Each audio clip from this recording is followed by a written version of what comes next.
slowly come down to your knees. Put your hands in front of you, slowly come down to your stomach. Do not reach for the weapon. Hands to your side. Spread your feet.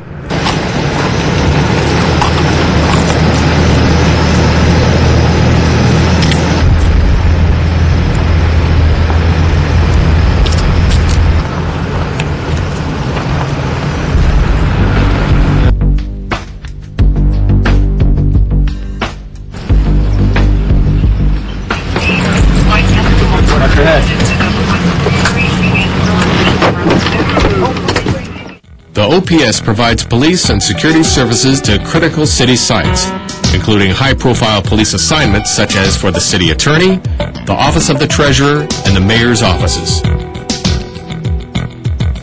I'm Officer K. I'm assigned to the mayor's post today. There is a police officer assigned to this post every day, and our primary function is to keep unauthorized visitors and unauthorized personnel out of the office itself.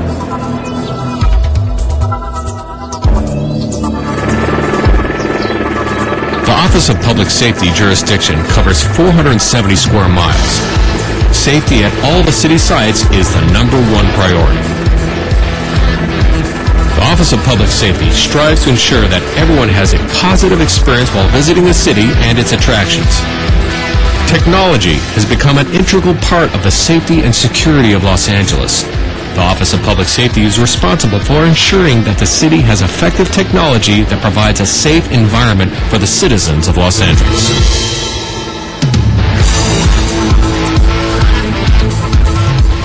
Yeah, on May 1st, we're going to be working with LAPD, Fire Department, the FBI, and all the other local government agencies regarding the rallies and marches that will be taking place here in downtown. So we can plan, to ensure that everybody has a right to come and assemble for their free speech rights.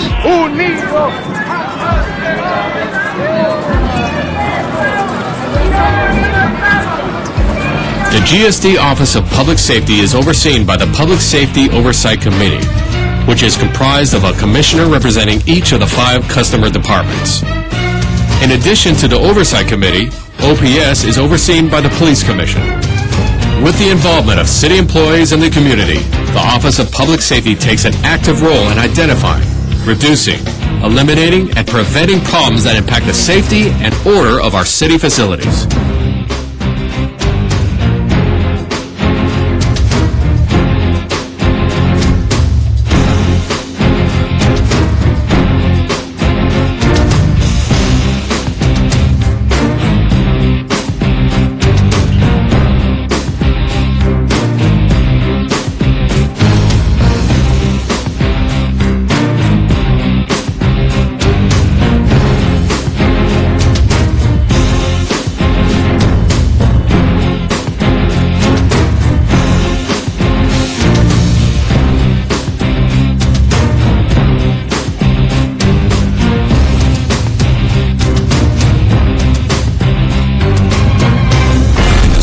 Los Angeles. When duty calls, the LAPD responds. 911 emergency. How old is your daughter? She's 4 years old. Her name's Janelle. I lost my puppy. Can you help me? We have a critical missing. There is an Amber Alert, so let's look for any information you get. Pass that into the watch commander. Let's be careful out there. To fight crime and to keep our streets safe. I'm going nuts if this is my daughter.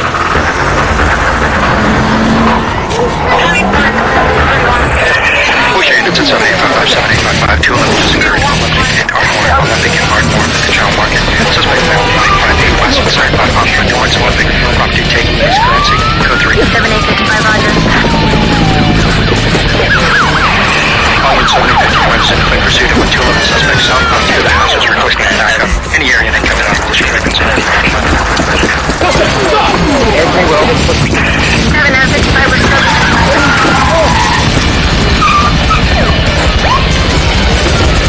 To protect and to serve. All units call for 11th and Catalina. Suspect is Standing with our community. Los Angeles Police Department this morning issued an Amber Alert. The suspect is driving a black Honda Civic. Working as a team. Hey, what's up? saw that car that you were looking for. Can you show us? Yeah. Let's go. They take pride in what they do. K910 code 6 on the And when duty calls, the LAPD responds. Positive on the vehicle. Roger. Last like 2, we have positive on the Amber Alert vehicle. It looks like they found the car.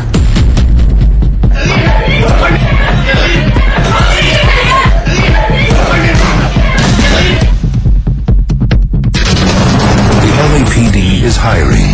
Become a part of the team. Visit us at joinlapd.com.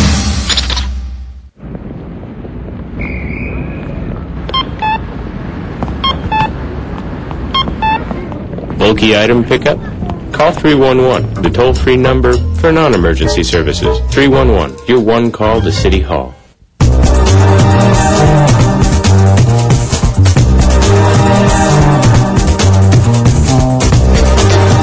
LA City View Channel 35. Your city, your channel.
Kansas, and welcome to the first day of March 2010. We're here in the John Farrell Council Chambers, room 340 of City Hall, for a special meeting concerning the city budget.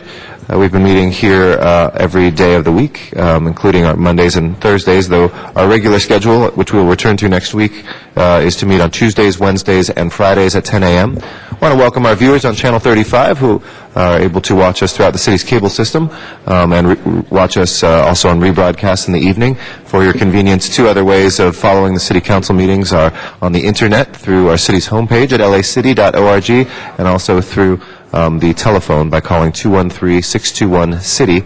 That service is also available for our committee hearings as well. We archive our footage of all of our past council meetings online at lacity.org, and all the supporting materials for this meeting, including our agendas and our committee reports, are available to the public just as they are to council members for your empowerment and for your interest. So please, again, visit lacity.org and click on the city council page, and you can follow our agendas and our supporting materials.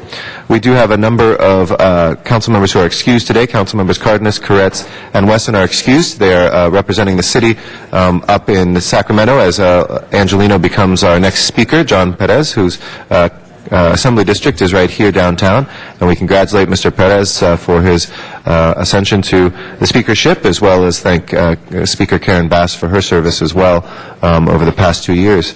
Otherwise, we do expect a full complement, and I do want to point out those council members who are here on time. Thank you to council members Hahn, Weezar, Krikorian, Parks, Perry, Reyes, Rosendahl, Smith, and Zine. We're just awaiting Mr. Alarcon and Mr. Labange, but we have 10 members, so for the special meeting, Mr. Clerk, if you'll please call the roll. Alarcon, Cardenas, Hahn, Weezer, Koretz, Krikorian, Labange, Parks, Perry, Reyes, Rosendahl, Smith, Wesson, Zine, Garcetti. 10 members present and a quorum, Mr. President. Okay, first item, please. This is a special meeting. First item on the agenda, item 1 is an item for which public hearing has been held. The committee met this morning and the report has not yet been submitted. Okay, let's hold that on the table.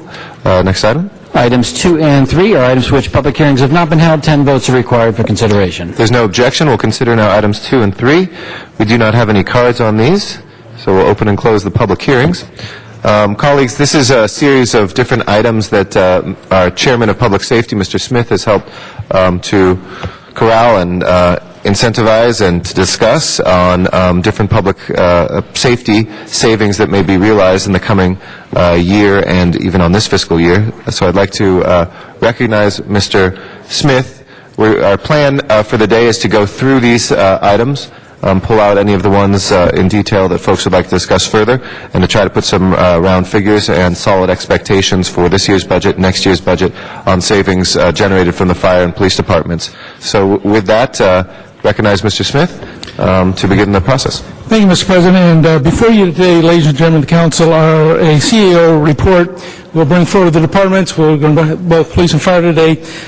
We identified at your request whatever things we could bring forward in this budget crisis to the council quickly that would identify options to either increase revenue or lower expenses and bring some real dollar amounts to the budget. In this report, you see $2.3 million, and I know that $23 million in proposals that are impacting on next year's budget. There will be reductions of cost next year that are being proposed by the departments. You see $3.5 million, and I know Mr. Huizar has asked numerous times, what's this year, what's next year? Before you is a total package of $26.5 million, which $3.5 is right now doable today. Also in there is 40 different items on this recommendation package that really impact the police and fire departments. There's a potential of $45 million next year's budget for the police department, which they've identified, which is not here in this proposal today, and another $53 million opportunities for us to look at as we continue this committee work as we go forward to the budget. I've spoken to Mr. Parks about this. He agrees with the CAO that we should continue the working group and continue to look at those other items which can impact another $53 million. So, but for you today are items of the police and fire that bring forward $26 million right now, and then some other items that we will look forward to for the future, bring to the Budget and Finance Committee by April 20th to be included in the 10-11 budget. What I propose to do is, as there are 40 items, About a half dozen on 2 occasions are all connected. We'll bring them as a package to talk to them. Some require action today. Some are just for your information, but I want to bring them up one at a time so that you can go through them much like we do with the budget annually, and we'll review each item.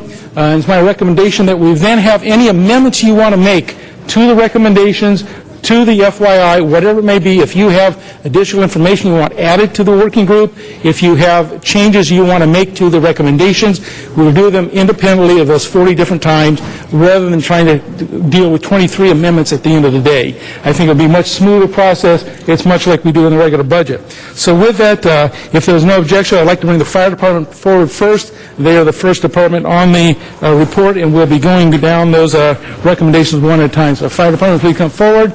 CAO also, and CLA, if you would like to join us at the table, in case there's any questions.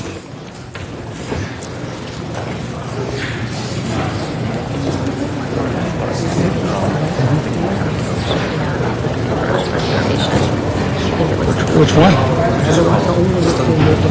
Yeah. Yeah. Tough shit. It's a little late to tell us that, isn't it?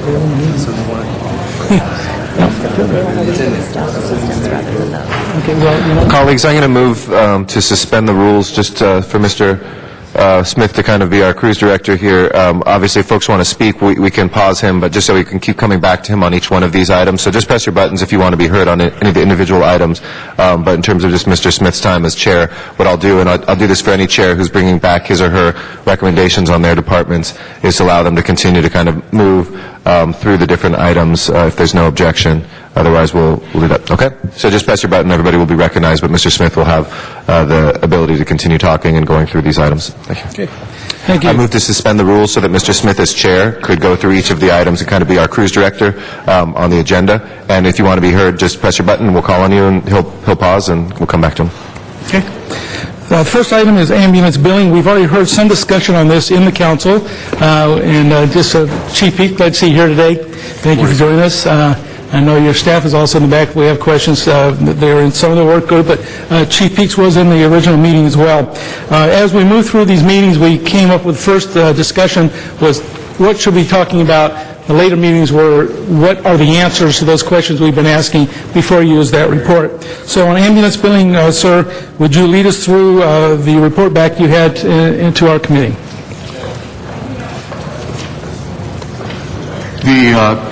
The fire department is replacing its 20-year-old patient ambulance billing system with an advanced... Yeah, got it. Sorry about that. The fire department is replacing its 20-year-old patient ambulance billing system with an advanced real-time field data capture and billing system. A handheld electronic tablet will replace the current paper-based patient data forms that is filled out by paramedic and EMT firefighters. The new ambulance billing system will be outsourced to an external billing agency, thereby protecting patient confidentiality, streamlining the collection process, increasing our collections, and improving customer service. Anticipated revenue over 6 years is $10.8 million. It will eliminate 22 positions in this year's budget and 27 in next year's budget, and it also complies with the federal HIPAA laws. Okay. Now, again, folks, we had this earlier discussion as we talked about revenue, I think a week or so ago. So this is not a new issue, but it's here for a follow-up. Chief, where are we in the process on the 22 positions this year? Well, I'll let our fire administrator articulate. Actually, we've gone out to contract and... Good morning, council members. I'm Georgia Matera, Fire Administrator. Currently, for this year, the 22 positions actually were eliminated in the adopted budget. They were resolution authorities that were actually discontinued on December 31st. Those positions actually still are in the fire department. What we have done is we've used vacant position authorities, kept them in place so we can continue the revenue, because obviously that's very important to make sure that we continue the current ambulance billing process while we're moving through the council process to get this approved, the contracts approved. So until then, hopefully, our hope is that once we get to council within the next month or so, that we'll be able to then bring in the vendor, and then we'll be able to eliminate the positions. So at this time, the positions are still on the payroll, but they will eventually be off as we finalize the details of the contract. Yes, and so they are coalition positions, and so for right now, we are meeting those obligations of the contract to ensure that they remain in place through the end of this fiscal year, and then in the next fiscal year, it'll be up to the council and the mayor to decide how they want to be in the budget. And has this in any way violated the department-approved vacancy rate in the budget? By moving them into those positions, you now move people into a vacancy, which you are required to hold a certain number vacant. I don't know what your rate is. We have such a high vacancy rate right now. We're actually hovering at 30%, which for fire department, we have only 439 authorized civilian positions, so we are very lean. We represent 10% of the entire fire department.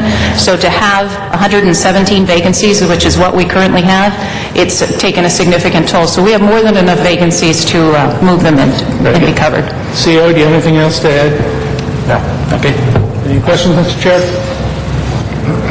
Mr. Garcetti, followed by Mr. Parks.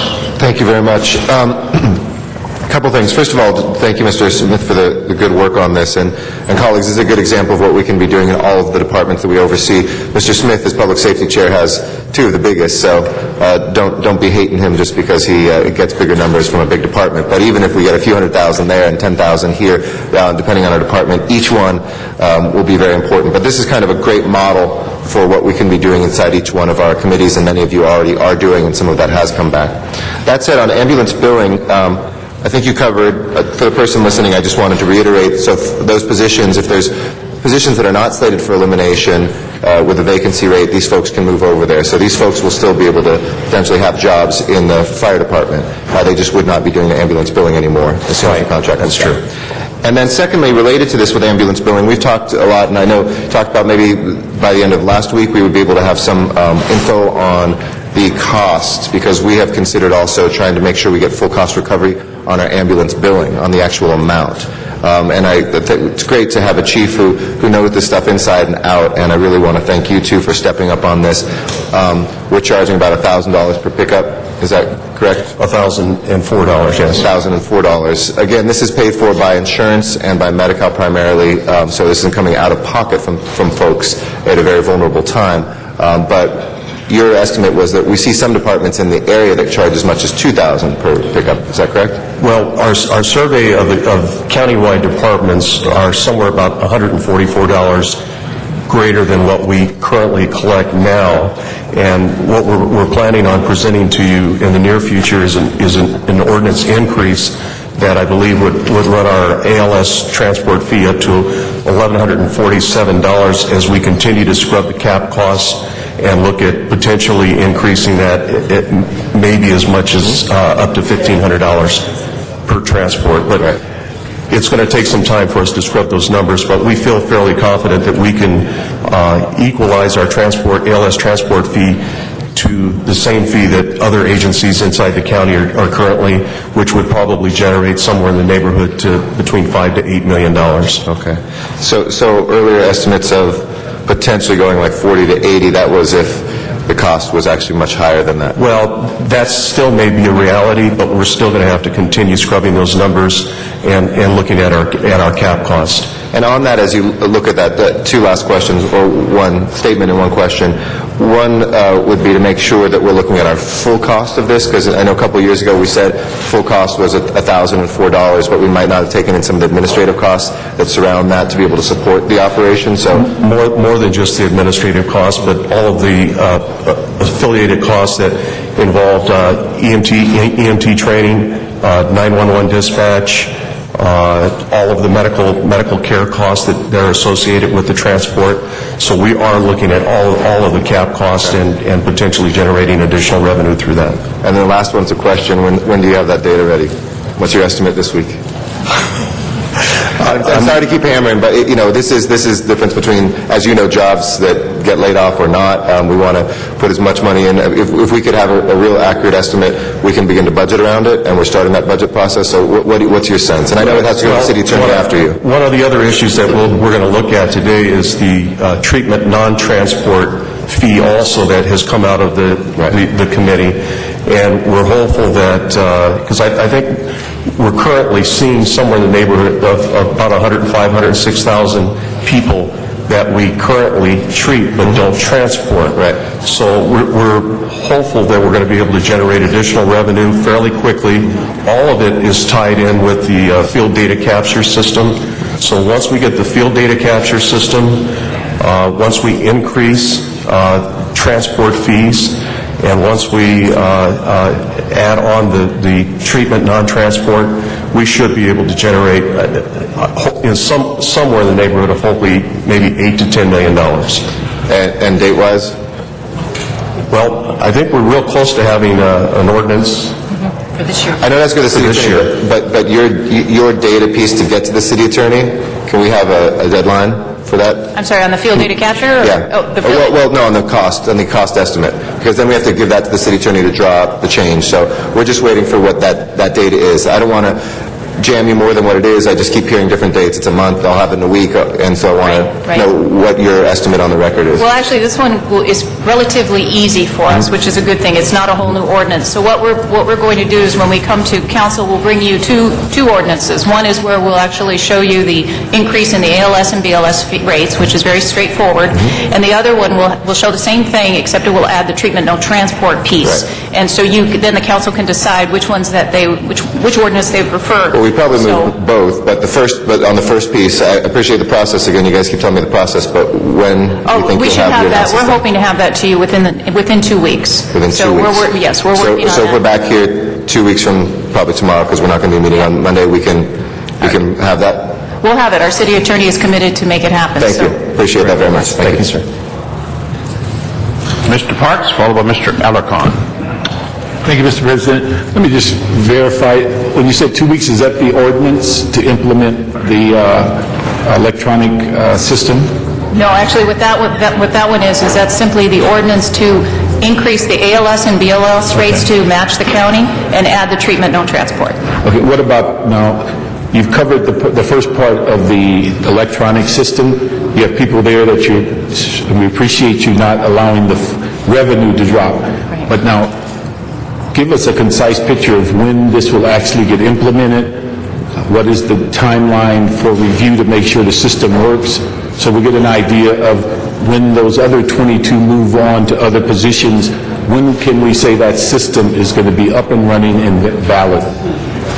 Well, as you know, I've been coming in here for the last year telling you it's coming. As we go through the negotiation process, it always seems that something comes up. We just finished the limits on liability with the vendor.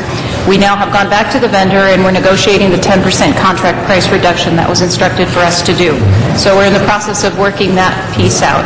City attorney has finalized the contracts, and we're finishing up the business associate agreements, which defines our limits of liability in terms of the HIPAA requirements.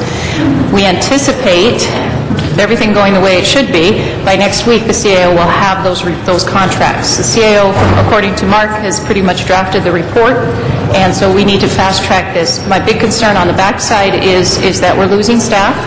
As people know that there's an incident of being contracted out, we're losing positions to ERIP. And so the people who are managing the project are leaving.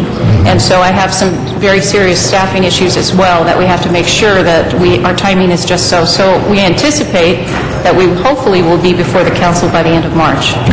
Is the 10% that you requested on basically discount, was that on the equipment? Or was that services that they were going to provide? We went back to the vendor on the equipment, and because they are not making, everything that they've charging us is absolute bare bones. They've taken every hit that they possibly could.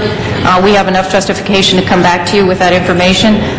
On the service side, that's the piece we're going for the 10% on. And so we're currently negotiating with them right now. Now, is there a timeline that we're going to have to vet the system once you get it up and running? Yes. So you figure March it's implementation, but what would be the timeline to validate the system functions as intended? Well, there's going to be, the billing piece actually can take effect almost immediately, which is the good part. The vendor for the handhelds, they need a 90-day lead time in order to order the equipment. They will not order without a contract in order to protect themselves. So we've spoken with ADPI, which is the billing vendor, and they can actually start processing the 902Ms, which is the paper-based forms, as soon as the contract is signed. So you know almost immediately on the billing part of it. Right. Now, basically the piece that's left out would be what, tracking the billing and the payment? Is that the service piece that would be a 90-day timeline? The 90-day would be the lead time needed to buy the field data capture pieces. So that's going to take a little more time to implement because we're going to have to train. We're ordering 450 or so tough books. They actually have to go out to the different battalions and stations, train the paramedics on how to use the data and how to make it happen. So it's going to take several months to actually go through phasing in that process. But in the meantime, the billing vendor will actually still be on board, and actually will be doing processing the billings that we have, because right now, due to staff reductions, we actually have a backlog in the 902M. So our estimate will be into next fiscal year before it's fully operational? Yes. Okay, thank you. Mr. Alarcon. Yes, in front of me I have 3 sentences. Is there some kind of report that was generated that I should have that I don't have on this? Our report was approved by our Board of Fire Commissioners, went to the mayor's office. It is with the CAO, and once the CAO releases their report, it'll go to full council. It hasn't come to council yet. So we're having a discussion about something we don't even have a report in front of us? Not currently, no. Where's that report? The city attorney's office is still putting some of the final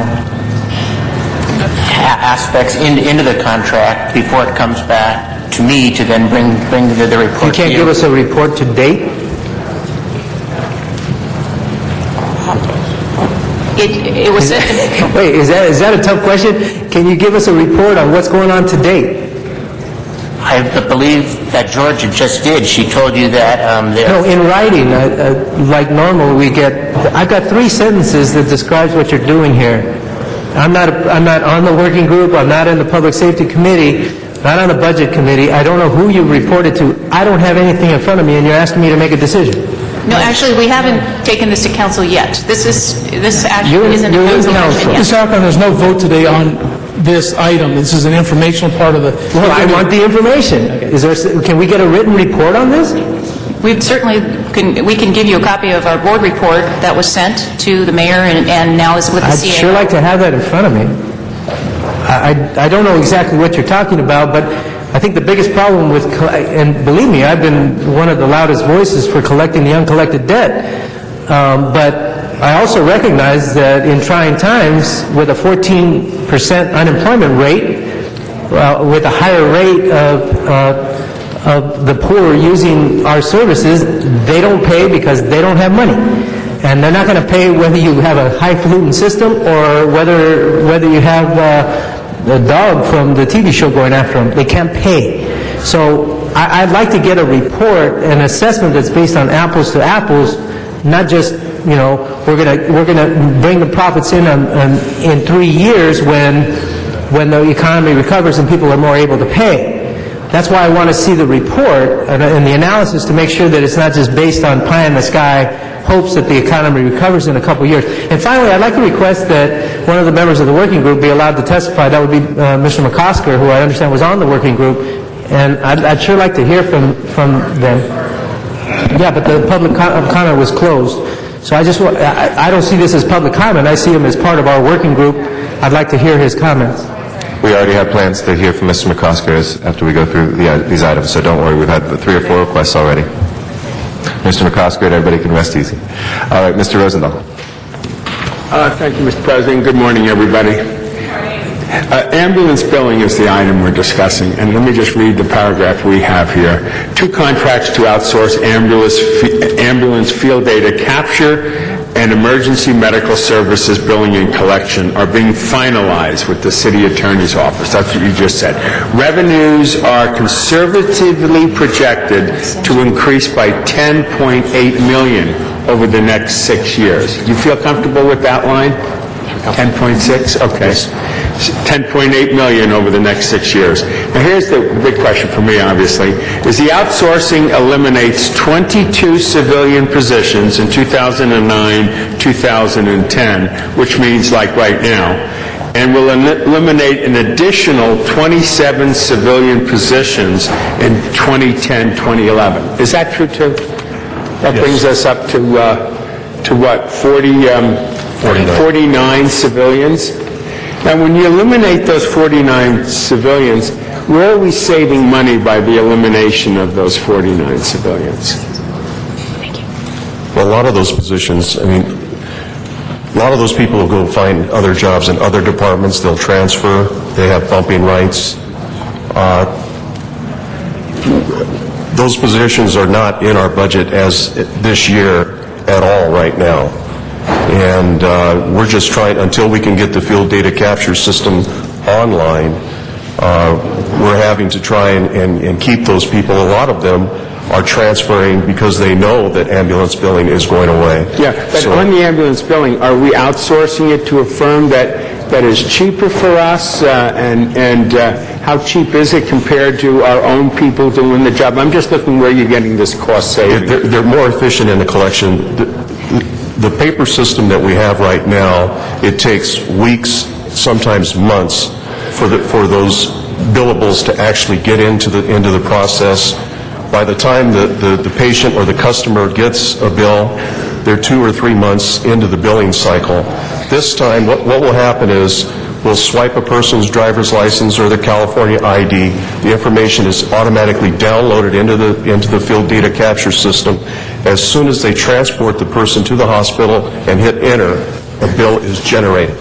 So potentially a bill can be at their home waiting on them before they ever even get home from the hospital. Yeah. And obviously, how much money are we looking at potentially capturing that is bad debt for us in this area? I'm not sure. What did we say?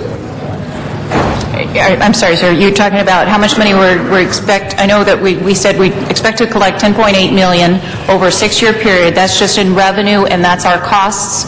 And then, in addition to that, there's a piece that we've been working with the Office of Finance on, is referring those bad debts over to a collection agency, which we have already done, and we're in the process of doing. Okay, thank you for that. Okay. Mr. Labange.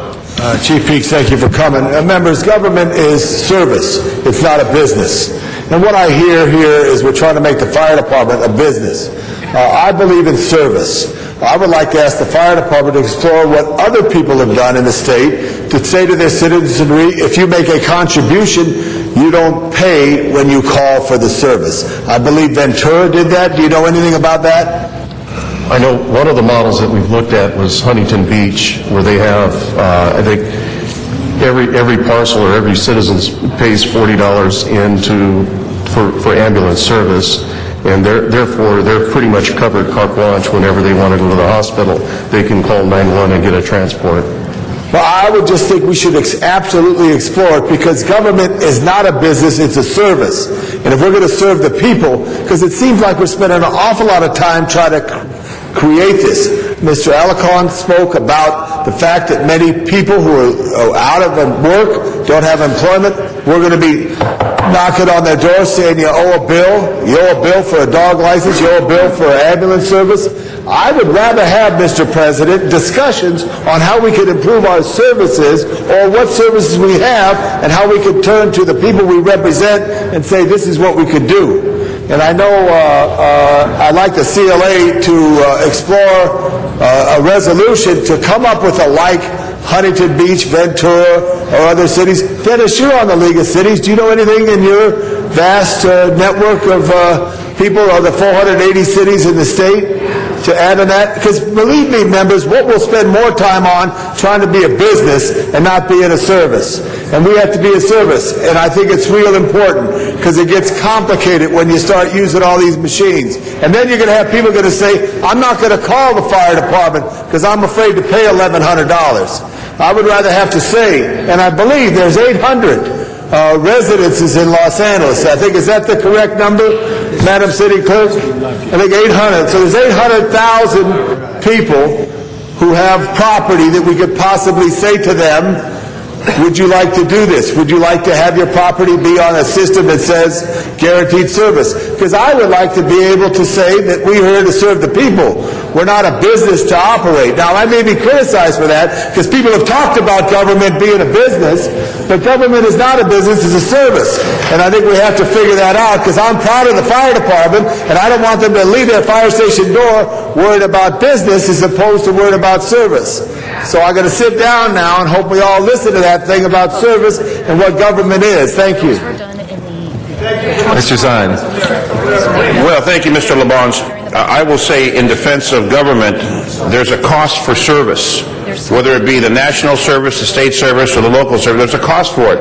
Our firefighters, our paramedics, our professionals, they're paid to do that job. Someone has to pay that. We all pay property tax. We all pay sales tax. The problem is we don't have enough tax to take care of the service that we must provide. So there's a cost for any kind of service. I look at that plan that Huntington Beach has is the Auto Club plan, the AAA plan. You got the Auto Club card, you have a flat tire, they come out, you get so many services for free, you pay $49 a year, something such as that is what I think Mr. LaBonge is referring to. The issue I have, Chief, is the recovery rate. The fact is you're talking about $10.8 million over 6 years. The recovery rate is not very positive, number one. Right. When it comes to Medicare, Medi-Cal, or private insurance, we could have that $1,100, $1,500, but what does the insurance max out at to repay the transportation costs? Some of the surveys we've done, we found as much as $2,500 for a transport of a quarter mile. Okay, so what about it runs the whole gamut. It really does. Well, what about people who are on Medi-Cal? The people who are on the state?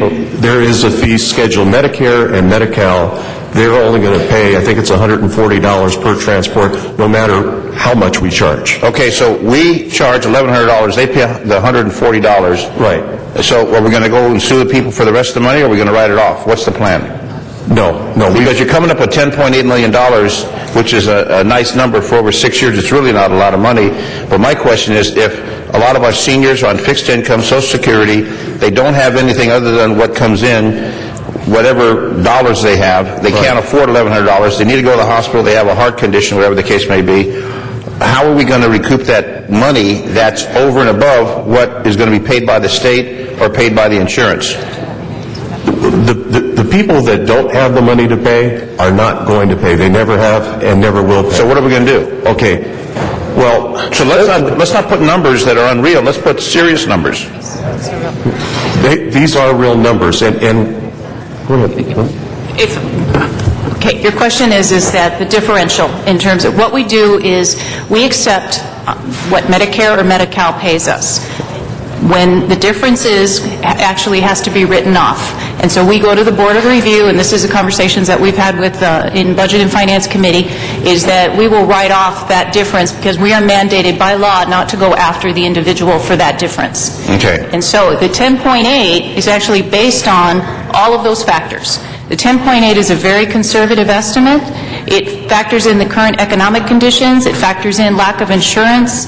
It factors in all of those things that insurance will pay or won't pay, and that's where we came up with those numbers. So those numbers take in consideration the folks that can't afford to pay? Yes, okay. Absolutely. Now, the other issue that I know is on the agenda, like the Auto Club, you get that card, and you can have so many calls on behalf of that.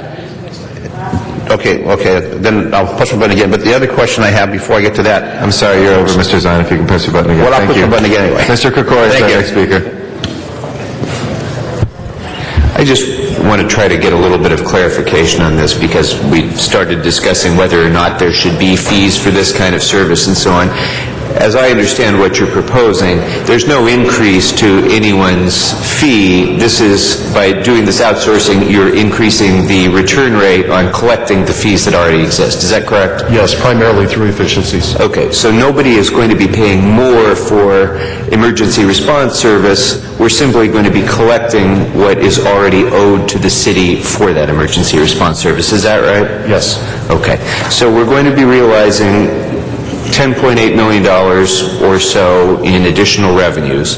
In addition to that, there's going to be a reduction in about 49 or so positions, and presumably that would realize some savings in long-term pension costs, long-term retiree health care, and other factors as well. Is that right? Yes. And have you figured that, what those savings would be yet? It's actually part of the 10.8 million. The 10.8 is a net. And so what we did is we took our current costs, we took what our vendor costs would be, we took our city staff costs, we took their pension costs, we took how much portion that the vendor would receive as their profit from the net. The more money that the city makes, the more incentive they have because they make a portion of that, and we came up with the 10.8. Okay, so that's not just on the revenue side. No. That's net of it's a reduced net number. costs and increased revenue. That's correct. And it is a very conservative number, and because our concern is we want to make sure that whatever number we tell the city council and the mayor is a real number and will come in. We think that we'll actually see more, but we're reluctant to put that in there yet because it would be based on speculation, and we don't want to do that quite yet.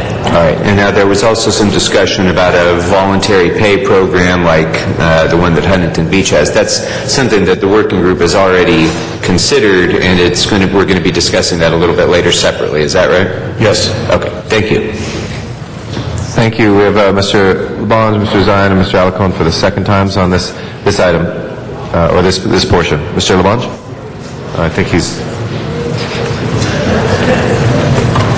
May I ask, I know if Ivanka is watching, I hope he feels better at home, but whoever's with the CLA, I'd like a motion to create as Mr. Zion called it, a AAA plan for...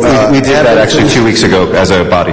We've already had that set forward. We did it. It was a recommendation the CLA brought to us on Revenue Day. We put forward that kind of EMT insurance thing. But also, because I represent part of Hollywood, I want to take two and do it again and call for it. Thank you. That's actually going to come back to you on Revenue Day. Yeah, That's we've one of the scheduled options to come back later proposed. this week, Mr. Labange. So with all due respect, I think we don't need the second take. It's coming back. Actually, the show will be on this Thursday. Mr. Zion. Okay, one more item on this, the billing process. The County of Los Angeles, they go to the location, they treat the person, they leave. Do they charge for that service? No. A private ambulance will transport the person. Yes. And how's their recovery rate I don't know. with the county? We don't, I don't know personally. So the county doesn't charge for transportation, the county doesn't transport, so they don't charge for transportation. Right. They don't charge for treating the individual at the scene. No. And we're proposing we're going to charge for treating at the scene and for transportation. We are proposing, it's subject to council's approval, treatment, non-transport.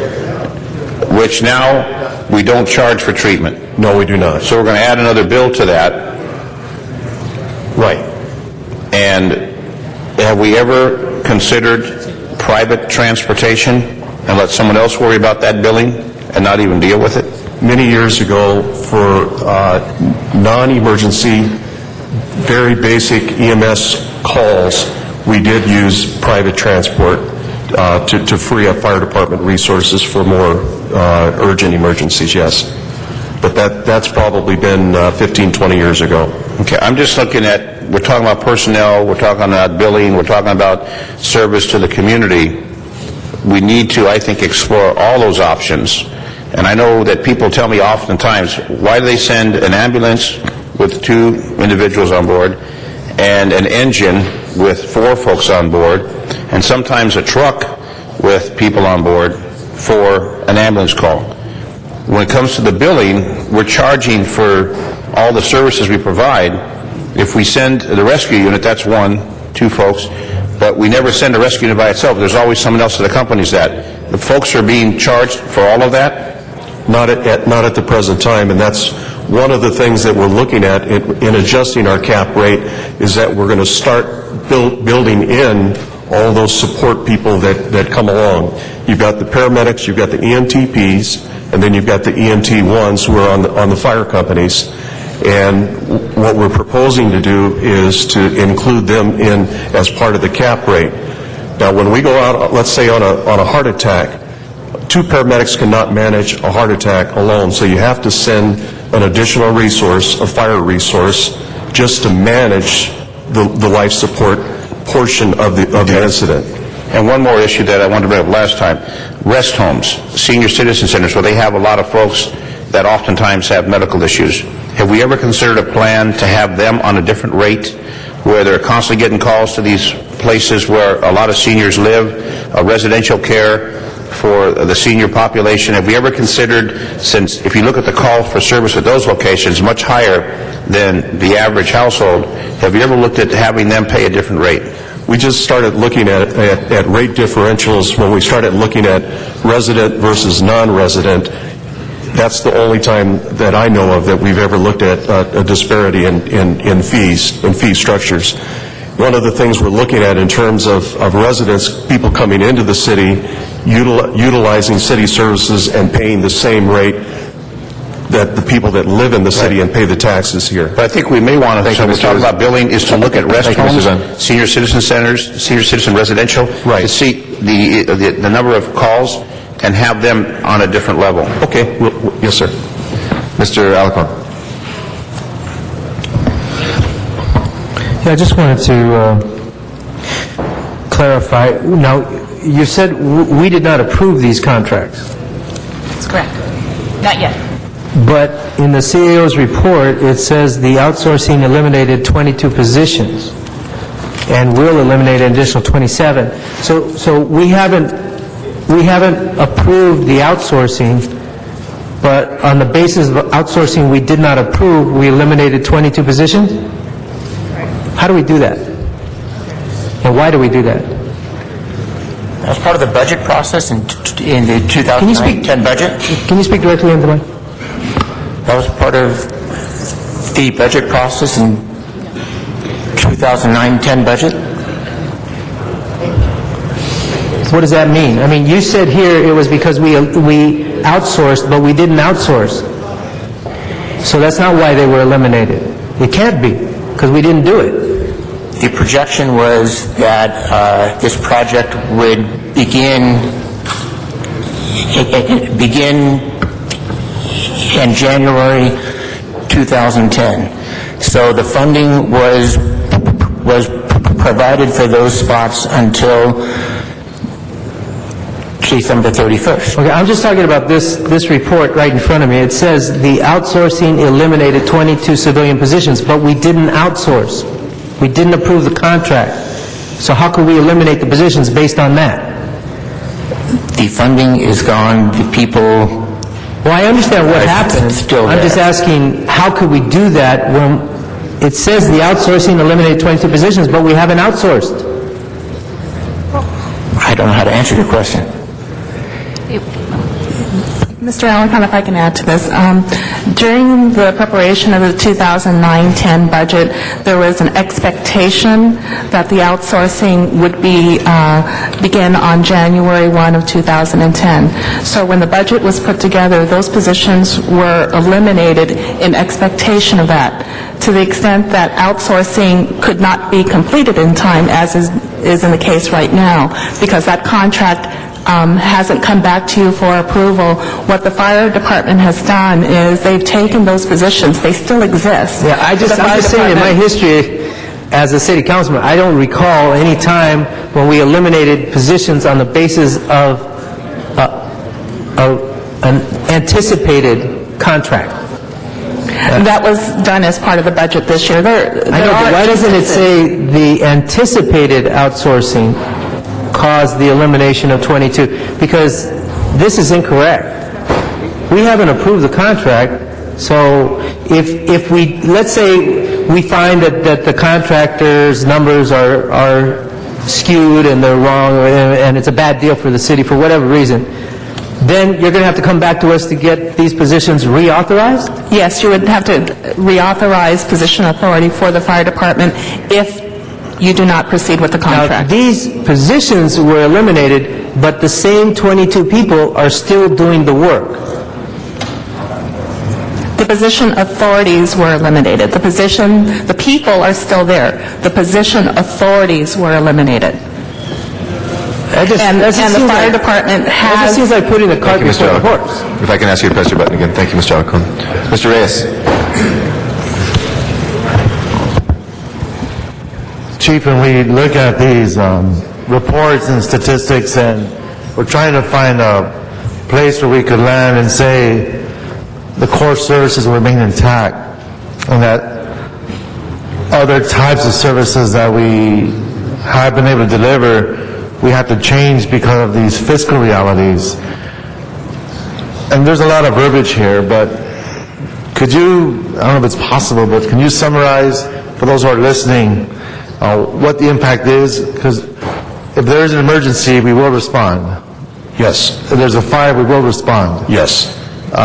It's not like because of these actions, whole services will be eliminated. It's about how do we manage our resources and how we become more efficient. Would that be accurate?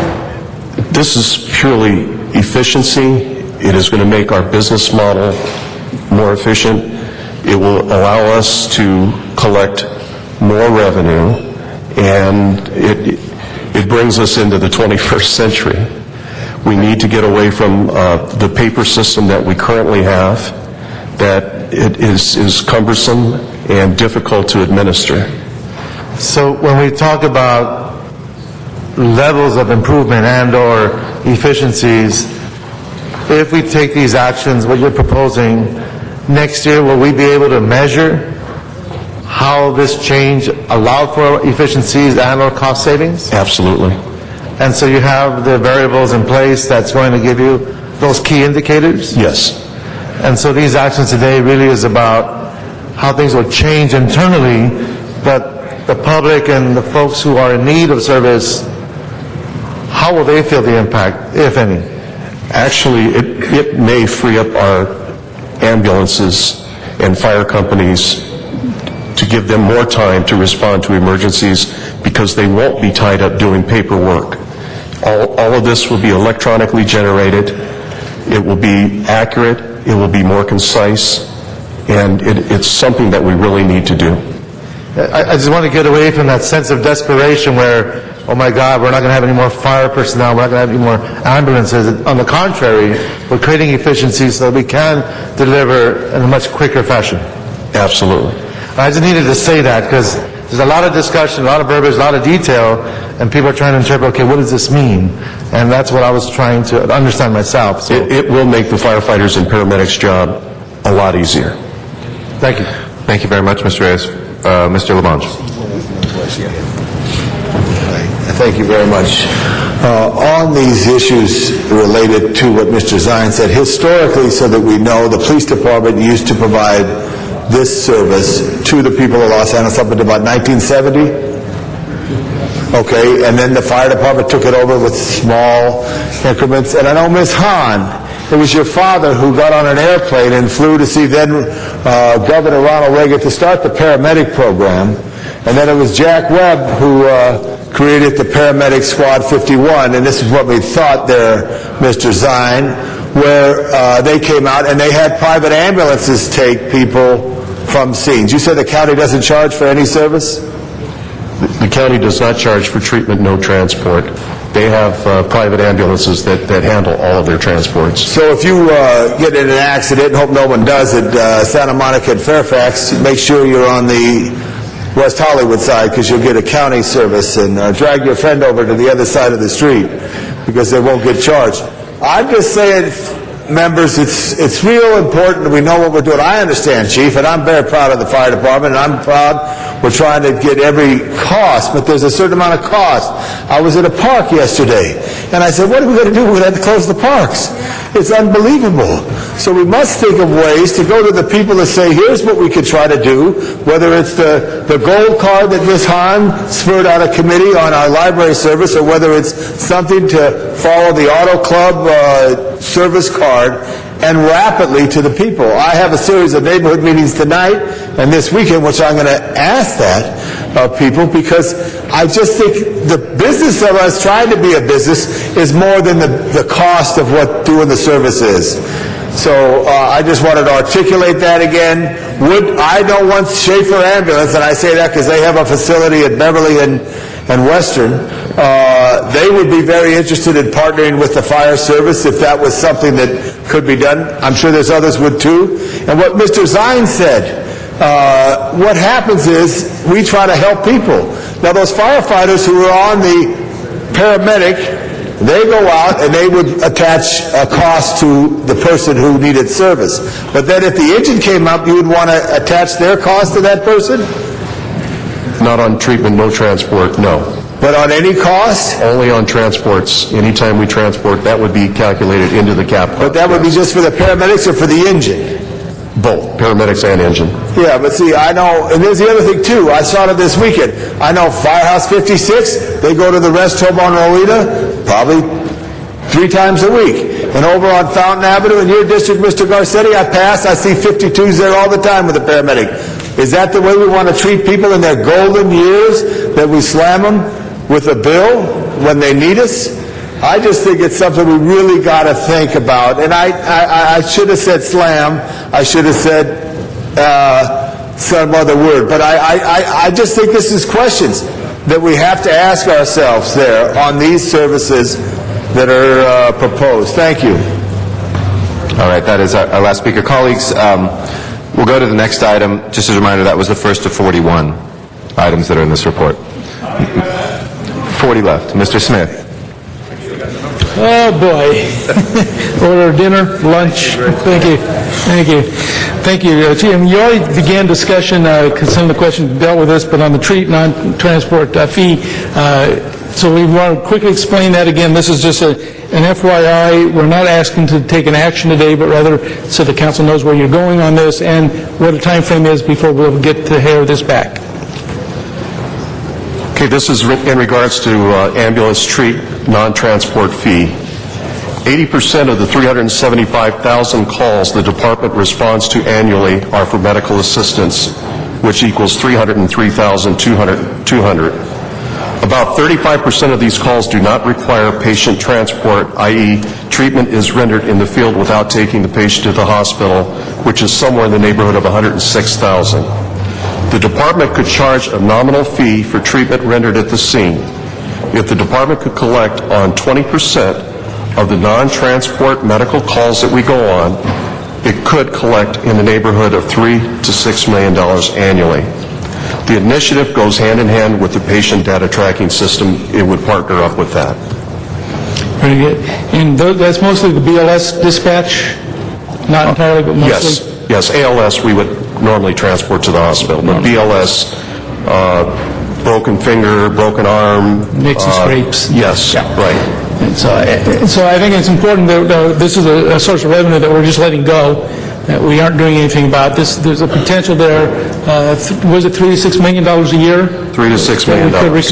Is that the gross amount, or is that really taking off those that we'll never collect from, such as the indigents? That's a net amount, yes. That's an adjusted amount? It's an adjusted amount. Adjusted amount. So 3 to 6 is a real dollar amount, and this is where in the process now in the department? Actually, there's a couple things we need to implement. First, we have to, once council, if they approve, put the vendor on board. And as soon as the vendor is on board, we've already spoken with them. They do this for other municipalities, and they believe they can do this fairly quickly. So the ordinance that will come forward in the 2 weeks that I promised Councilman Garcetti will have a posted fee, or a proposed fee for treatment, no transport. As soon as we put that in and the vendor is on board, we can go ahead and begin charging. Okay, and to the CAO then, this was not counted in the report dollar amounts you specified in the preamble? No. Okay, so that's an additional $3 million that we could add, Mr. Garcetti, to this year's, actually probably next year before we see that money. Most likely, yes. So that could be added to the $23 million then that you've identified so far in this report. This will be an additional 3 to 6 once that ordinance comes forward. Okay, thank you very much. Any questions? Mr. Rosendahl. Yeah, just a quick question. Chief, you said a nominal fee when they go to a scene and a person maybe has a broken finger or something and they don't need to be transported. What kind of fee is a nominal fee?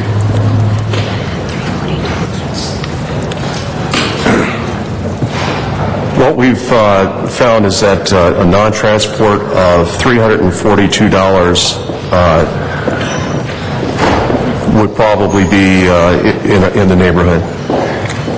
So $342 for approximately 100,000 106,000 patients. 106,000 patients. Do you know if there's any coordination when you're cranking out these fees with insurance companies? And are they willing to absorb these costs, or are these patients going to be hit out of their pocket?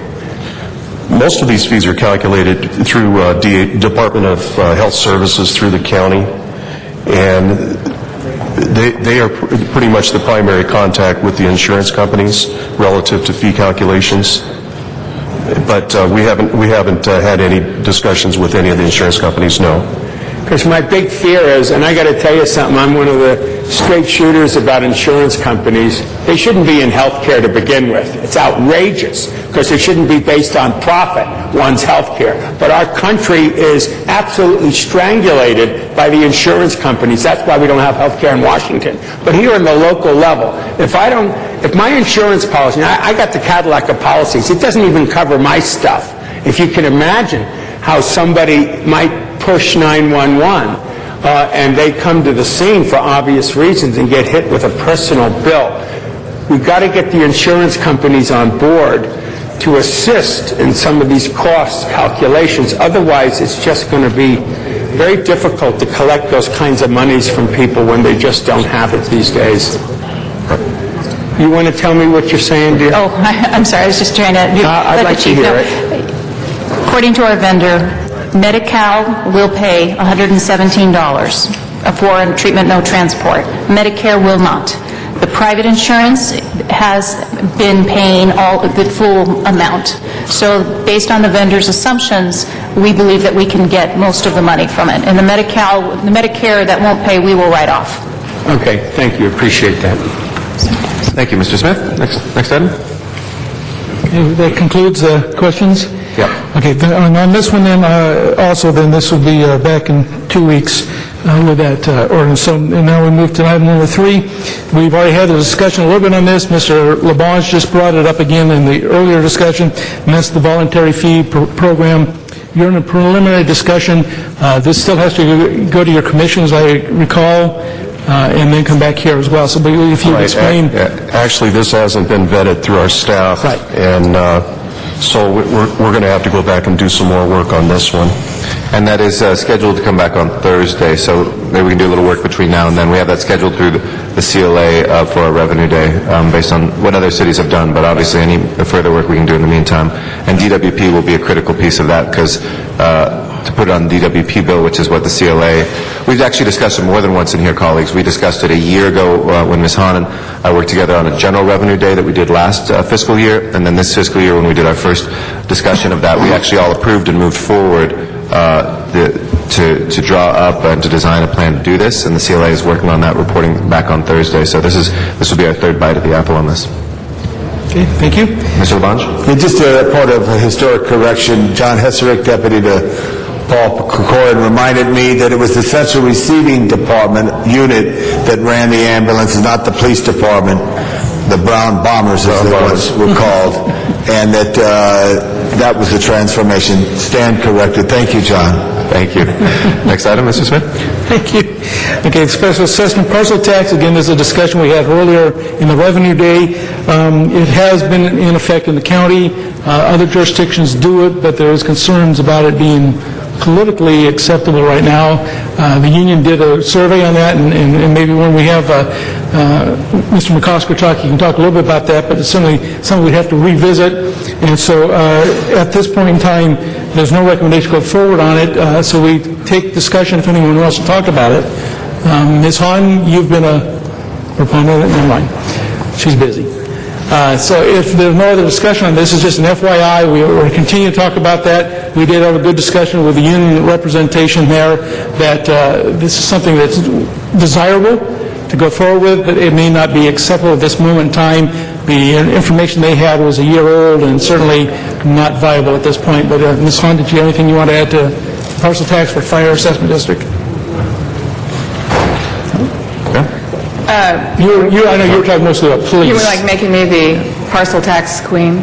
I will know that parcel taxes, I believe if you make the case people are willing to pay if they know that it absolutely goes toward providing a service. I think our parcel tax on that would have raised $30 million a year for after-school programs, it received 66.28%.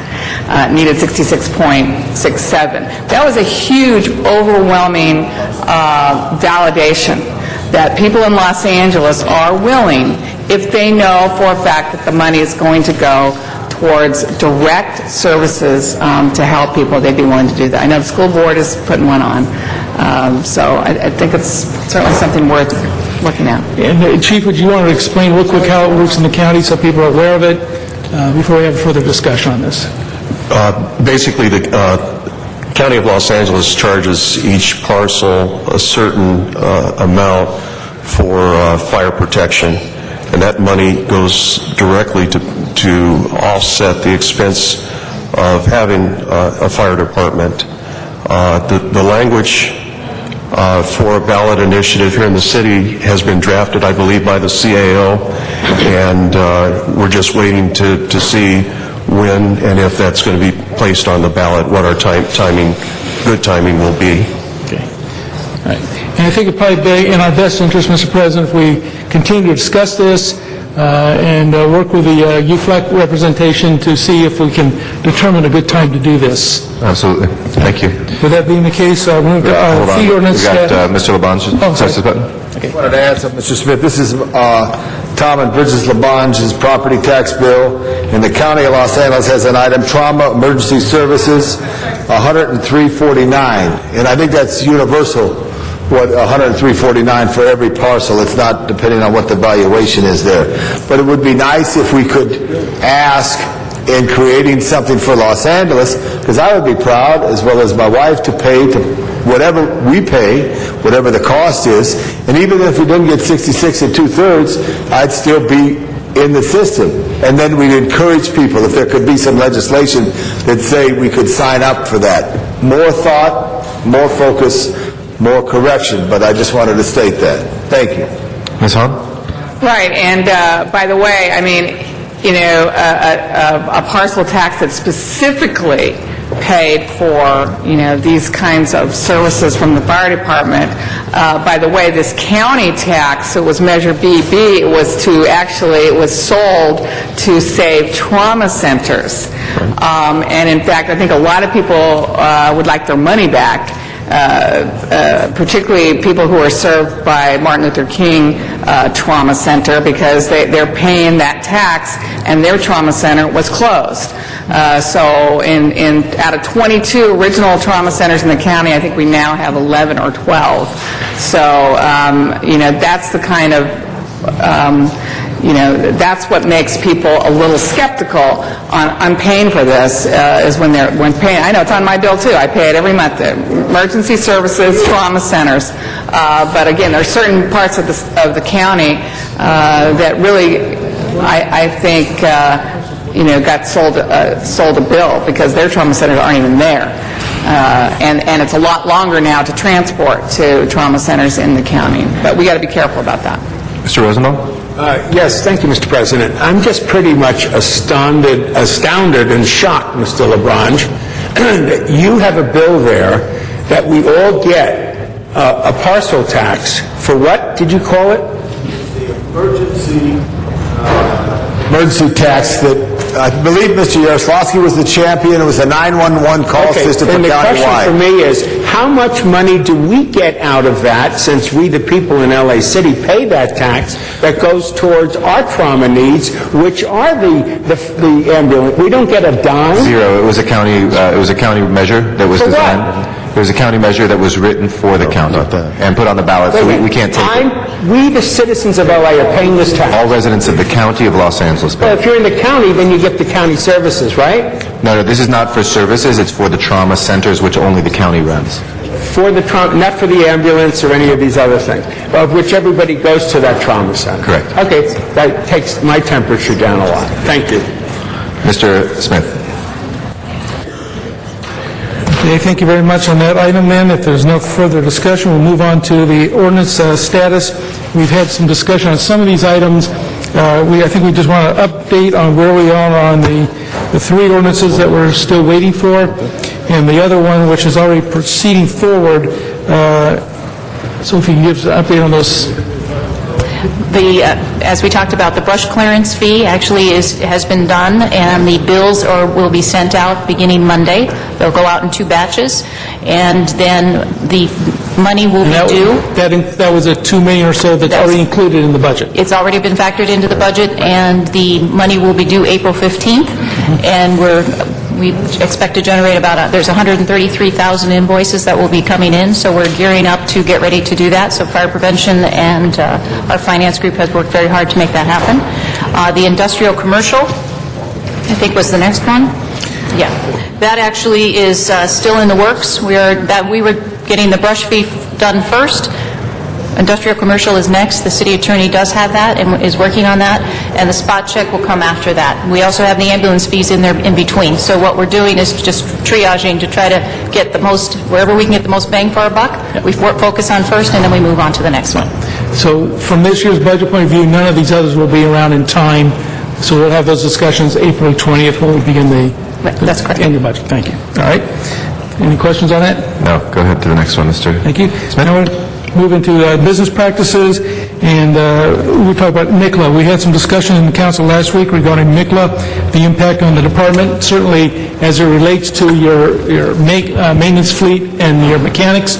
As those mechanics disappear and you have your maintenance costs go up because we're keeping our fleet longer, you become into a crash and burn point. Sooner or later, you can no longer keep the fleet in operation, and we're not buying new equipment. So if I'd ask the CAO to report first on that as to what their proposals are on this critical issue of finding that sweet spot balance between maintenance and upkeep versus new purchases, which sooner or later becomes untenable.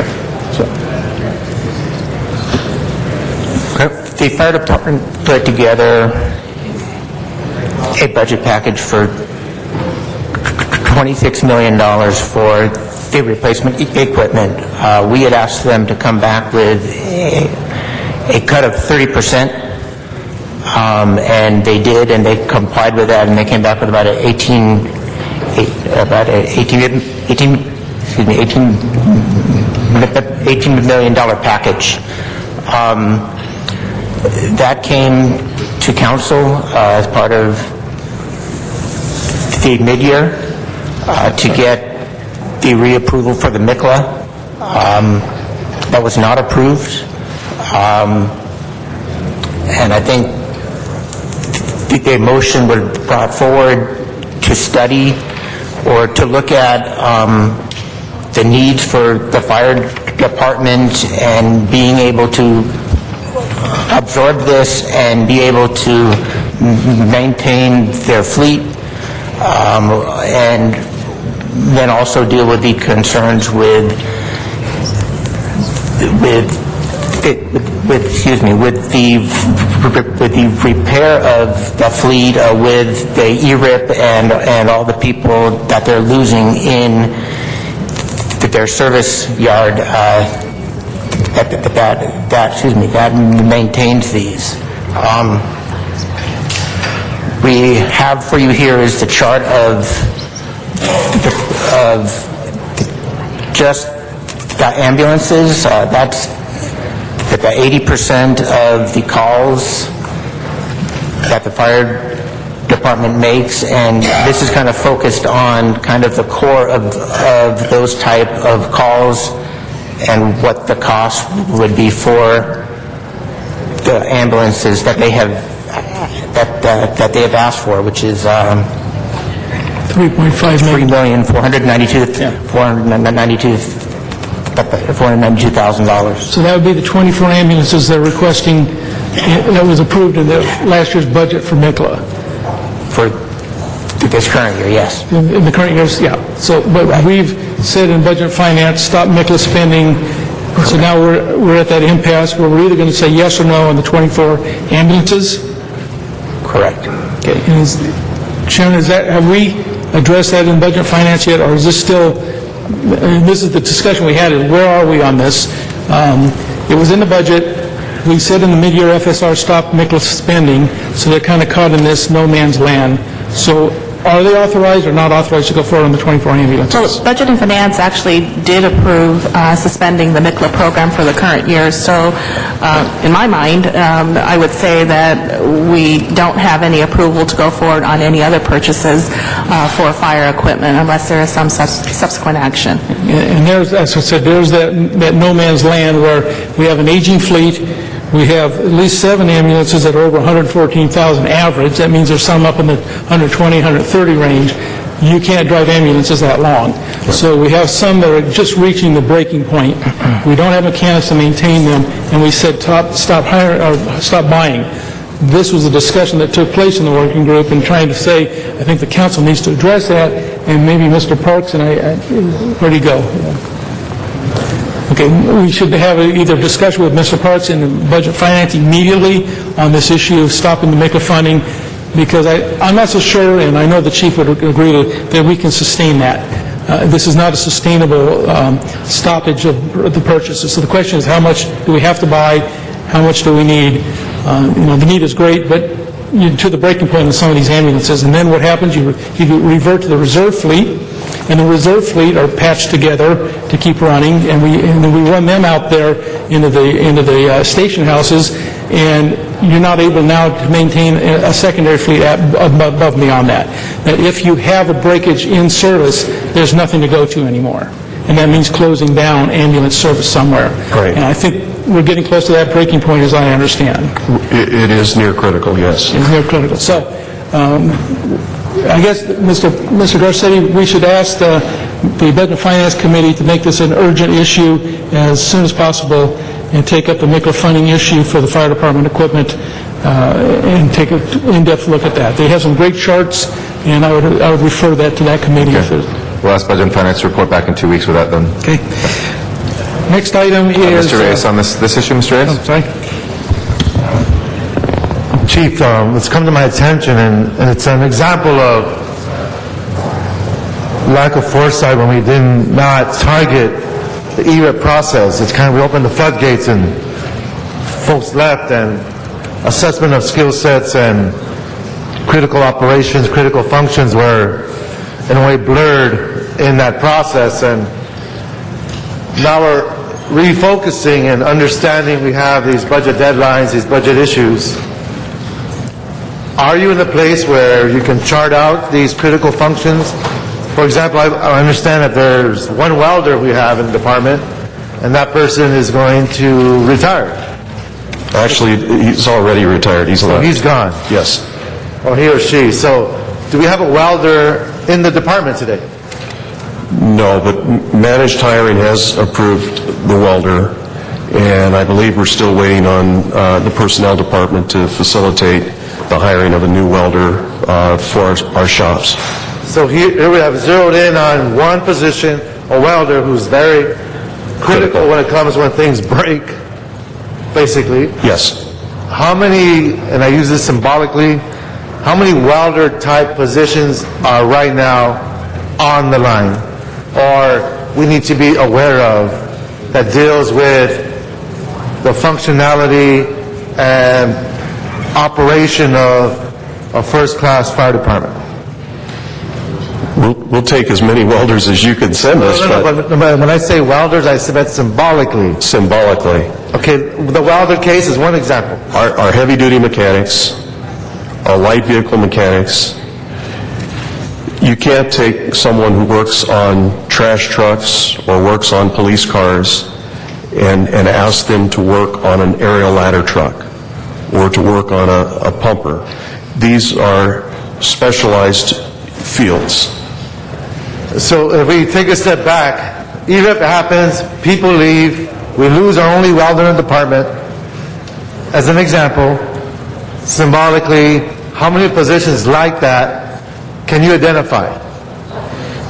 Probably at least 20, 25 within our department. So why don't we make that a priority issue? We've tried. Okay. A good percentage of our mechanics have left and gone to DWP. Several have E-ripped out, and I've made offers to hire overtime to DWP mechanics to come back to work on our fire trucks. I would be more than willing to pay the increased... Well, let me ask this question, see if it's appropriate. Mr. Chair, if he provided, let's say, a cheat sheet of critical positions that speak to the operations of the fire department, is that something that is timely, or is that somewhere else in the process? It's very timely and something that probably needs to go to Mr. Zion's Personnel Committee. We've had discussions, and I think I've mentioned a few times around here, that as we go through ERIP and as we go through layoffs, sooner or later the city stops to function because you create so many holes in the organization. At some point, we need to have a really strategic discussion of every single department and how we put it back together in an operational... But if we're going through the discussion of MICLA and equipment, then it just stands to reason we should also match up the skill set to operate it, because what good is it to invest in those and that equipment if we don't have the personnel to operate it? Right, but I mean, it's not just our shops, but you look at our dispatch system and the fragility that we had one person who was responsible for keeping our CAD system, our computer-assisted dispatch system afloat. Then I leave it to your discretion, Chief, but what I'm trying to put on the table, I'm hoping to put within this process, is a sheet, very basic, that says this is critical for these reasons, and really is about not having that welder. Right. Symbolically. Absolutely. All right? Thank you. Thank you, Mr. Labange. We'll get that. I just wanted to say, I see some of the mayor's team is here. Maybe the mayor could issue executive order that the Department of Water Power would assist if they have trained mechanics, trained specialists to work on our equipment. Safety's number one with your equipment as they serve the people, but possibly that's a way we could bridge this. I throw that out right now to those who could possibly see that being done as a relationship somehow, some way. Thank you. Thank you. Mr. Smith, next item. That goes back to Budget and Finance. Next item is really, we just had a discussion dealing with constant staffing, how it works in the current modified coverage plan, what the value of that. I don't know if we need to go into, anyone wants to go into that, but it was just on our agenda. If you want to talk about it, we can talk about it. Otherwise, we'll just go to the big item, which is the next item. Okay. We'll just skip over that. That was just an FYI. It's $39 million for the year so far. This will probably be the most discussed item of the day, and that's sworn hiring reduction redeployment option, which was brought forward by the department. There was a couple other proposals. And Mr. President, I don't know how you want to deal with this. This is certainly one that the union wants to be heard on. Would you like to be heard right now, Mr. McCosker? Want to come forward? Okay. We have a speaker card. If there's no objection to reopening the public hearing on this, we'll hear from Pat McCosker from the United Firefighters. Morning. Good morning. Thank you, Council President and members. I'm here to speak about the proposed closure, at least for half of the time, 12 hours out of every 24-hour shift, of 10 more ambulances. You're already closing 9 ambulances every day in the city, as you know, in 15 fire companies under the brownouts that are currently in effect. This would close 10 more for a total of 19 ambulances. I can't think of anything that would save so little money that would have so great of an impact on public safety as this. As you know, these ambulances, these basic life support ambulances, are there to take the pressure off of paramedic resources and fire resources. We have 1,300 emergencies a day in this city every day. We dispatch in every one of those. We're going to continue to do that, continue to transport people to the hospital. Yet without these resources, we're going to be spread that much more thin. Going to be paramedic ambulances where it would have been a BLS ambulance, taking someone to the hospital and tied up for an hour, and then not available in that neighborhood for the heart attack and the stroke and the life-threatening emergencies. And the same is true of fire companies. We send the nearest fire company when there's no 800 available on a call, on a high-level call. So you're tying up resources. It's the domino effect we've talked about with brownouts. It's more of that. It's going to cost public safety and cost lives, and I urge you not to do it. I urge you to follow through on these things that have been proposed already regarding ambulance billing and recovery. We've put forward a whole bunch of good ideas to increase revenue. I want to thank Councilmember Smith for working with us on that. Don't close these ambulances right now. You cannot predict when that ambulance is going to be needed, when the collision will occur, what time of the day or night. So I urge you not to close any more of your ambulances. Your constituents need them. Thank you very much. Thank you very much. Mr. Smith. To continue on the discussion, and so that you understand how this came about. The BLS ambulances in question here that were offered by the department are 10 ambulances in which they have a very, very low call average for the day. Most of these are under 4 ambulance calls during the day, and they're very predictable time frames. They are saying, and the charts are available if you want to see them, that on these 10 ambulances that they will not be impacting the residents because they are taken out of service in the 12 hours a day in which there are no calls, basically, in those stations. That on the high priority, on the predictability level, that 95% of the calls fall within this time frame. You may have an occasional person that would fall outside that time frame, but you always have the nearest ALS and the nearest fire station, which currently would have had a BLS in it, would still respond. And so you don't lose the response time. What you lose is that variable staff ambulance that may have been there under the old system that won't be there. So you don't lose response time to the home. What you lose is the ambulance being the first in there, and there is where the department says in 90-95% of the cases that will not be a case, and we just have to sculpt our department a little more carefully. That's the basis concept of that, and I'd like to then turn over to the chief and the CAO because they're the ones that picked these fire stations, they're the ones that did the analysis, and they're the ones that can tell you the statistical reasoning behind this. So with that, Chief, would you want to start off with the CAO? Sure, I'd be happy to. What I'd like to do, first and foremost, is to clarify that I don't support any reduction in fire or EMS service. And everyone understands exactly how we got here today. I mean, I inherited it basically on the 31st of August, $56 million deficit in the fire department. Our normal operating budget is $561 million. I was given $505 million to run the fire department, and that's what I've tried to do. Despite the fact that we have been unable to reach a contract with UFLAC in deferrals and givebacks, our projected deficit right now is roughly $4.5 million. I think that the firefighters and the paramedics within the Los Angeles City Fire Department have done an outstanding job in sacrificing and working to save that money through the modified coverage plan. Every day, 10 engine companies, 5 light forces, 9 ambulances, 3 EMS captain offices, 1 battalion command team, 87 firefighters are displaced every day from their normal assignment, and with minimal blowback. Fortunately, we've not had a collision where there has been a major catastrophe. How this came about was the CAO approached the fire department and asked for the staff assistance positions, the 57 positions that support the chief officers on a daily basis. And what I told them was that the $39 million that we glean or we gain from the modified coverage plan is basically administered by the staff assistants. You make the staff assistants go away, the modified coverage plan goes away, and also we lose that component of firefighter safety in terms of situation and resource tracking that takes place at large-scale emergencies. So all of these factors came into place. The CAO comes back and asks, okay, if you can't give us the 39 staff assistants or the 57 staff assistants, give us a like number in dollar amount. What we did was we went back to staff, we sat down and discussed what we could do that would have the least impact on emergency services, that would be the least impact in terms of life-threatening, and this is what we came up with. We came up with the 10 BLS slowest BLS ambulances, and what we wanted to do was we would take those 60 authorities, two firefighters per ambulance times 3 platoons.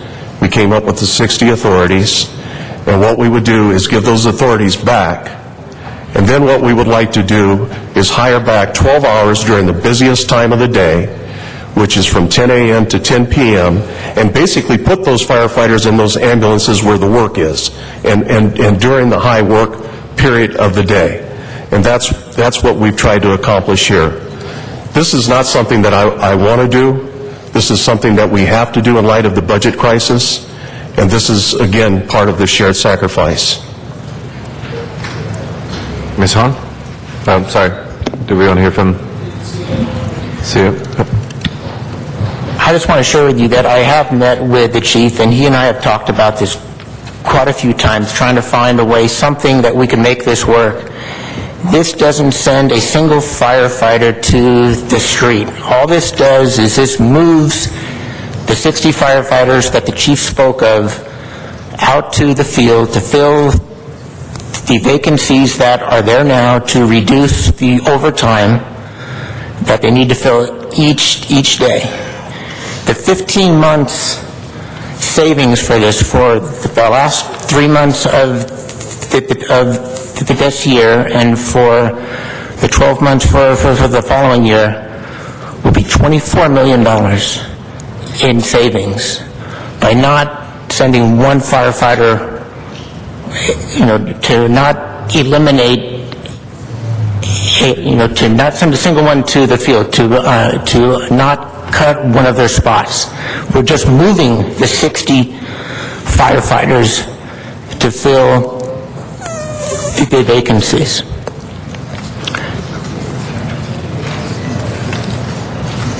Ms. Hahn? Thank you. Okay, I obviously am very concerned about this budget fix. By eliminating 10, of these basic life support rescue ambulances, I think it's a roulette game, because while we may get response to the ambulances that have been closed down, then my concern is, what if there happens in where we got the replacement from, what if there's like a heart attack in that vicinity? Then that has to be backed up. Is that correct? By another? We're not going to lose any response in any district. We will always have a resource there to respond to an emergency. Right, but then what happens if the resource that is responding, there happens to be an emergency in that jurisdiction? Then it has to be backed up, right? Right. Well, then it's farther away, right? Right. And that's, of course, is the point of paramedics and rescue ambulances. It's moments matter. And particularly in the case of a trauma injury or a heart attack, I think this is what makes me nervous. And I'm obviously concerned that 2 of these ambulances are within my district. 2 of them are in the port area. And that, to me, is very scary. While they may have lower incidents right now, they may not have that many calls. Certainly, there is always a potential. We had a tsunami watch all weekend at the port. So I just don't know if we can just guarantee that just because they have a low incidence of response, that's always going to be the case. What I would like to focus on are these staff assistants, because basically we have 2 proposals. Either close down 10 ambulances or get rid of these staff assistants. There are 19 staff assistants per day that perform some duties. Can you describe to us exactly what the duties are of these staff assistants? And ultimately there's 57, is that correct? On all 3 platoons, 3 times 19, yes. Right. Right, okay. Describe their daily duties. Well, I'll give you an example. The last time, and this was during the Reardon administration, we did away with staff assistants. We lost Captain Joe Dupee at the Western Avenue fire. And that was the most significant, and it was primarily due to the fact that the chief did not have a staff assistant. And I'm not going to go into a whole lot of details. Well, no, I'm just asking, what do they do? What do? Primarily is firefighter safety. They track resources and situation status at the emergencies. They handle the communications at emergencies. They handle the routine daily administration. And actually, without the staff assistance, there is no modified coverage plan. Every day, these firefighters, from 6:30 in the morning till 10 o'clock at night, they're physically moving bodies around, placing firefighters in positions that are created due to sick days, vacation days, any days that are created through the compensatory time off. And they've been responsible for the savings that we've seen, the $39 million that we've seen through the modified coverage plan. So, I mean, these people they are working hard every day. Is there any other place they can still do that work? In other words, if we move those 60 positions into the vacant positions, who else could do that work? Could they do that work from another position? Do they have to be the staff assistant to do that work? I'm not sure everyone else is out there running calls on a daily basis.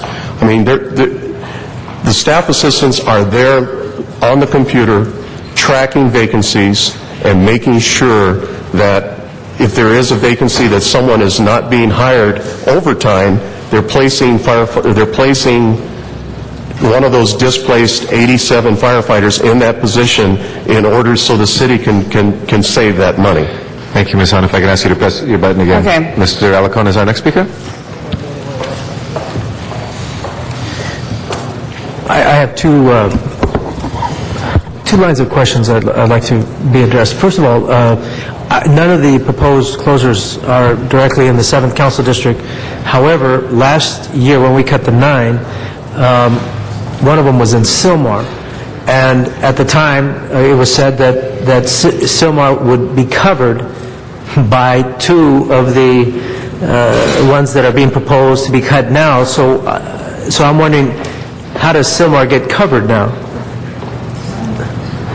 Well, so they lose their backup. So now they're going to. We're not going to lose. These ambulances are not going away. Backup to the backup? No, these ambulances are not going away.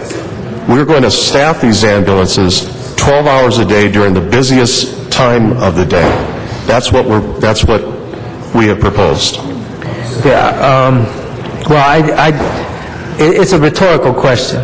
You can't do the backup if you eliminate 12 hours of service. 12 hours of service, that backup. For those 12 hours, Sylmar is not going to have the backup.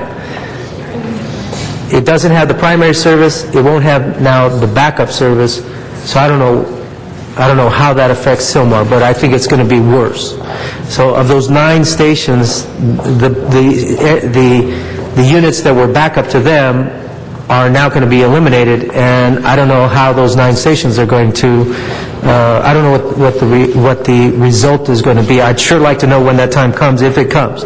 Secondly, when you talk about your deficit, you said 56 million? 56 million, yes. Okay, the 56 million deficit, was that a structural deficit or was it a one-time problem? No, it was a combination of things. How much of it was a one-time? I think it is ongoing. These are all of the entire, so your normal budget was 561 million? 561 million, of which 505 is what we were given. Okay, now you've eliminated 39 million, you said? Well, actually, what's happened is Well, here's what I'm trying to get at, because I only have 37 seconds, so I'd like you to respond on your time, not mine. But I'm trying to get at the $5 million gap that you now have. Is that a one-time gap or a permanent gap? Is this a structural fix or is it a one-time fix? Do we need to eliminate it permanently, or can we just find $5 million in one-time expenses? I'm not getting a clear picture that all 56 million was structural. And so if we're down to 5 million, it seems to me that we're trying to fix a structural problem when we only have a one-time issue. It is structural and it is ongoing. It is ongoing. We have Mr. Huizar, Mr. Labange, Mr. Reyes, and Ms. Hahn. Mr. Huizar. Thank you. Now, if we shift over and go to a 12-hour overtime shift, I was told in one of my stations that they would capture about three-quarters of the calls coming in, or the height of the time. What about the other quarter? Would that result in increased response time? Potentially, yes. Potentially, yes. So, because we're talking about is the time that the 12-hour overtime shift is there, yes, all those calls will be covered. But there's another time when, in fact, the response time will increase just a little. Or I can't even say a little. a little, okay. Potentially, yes.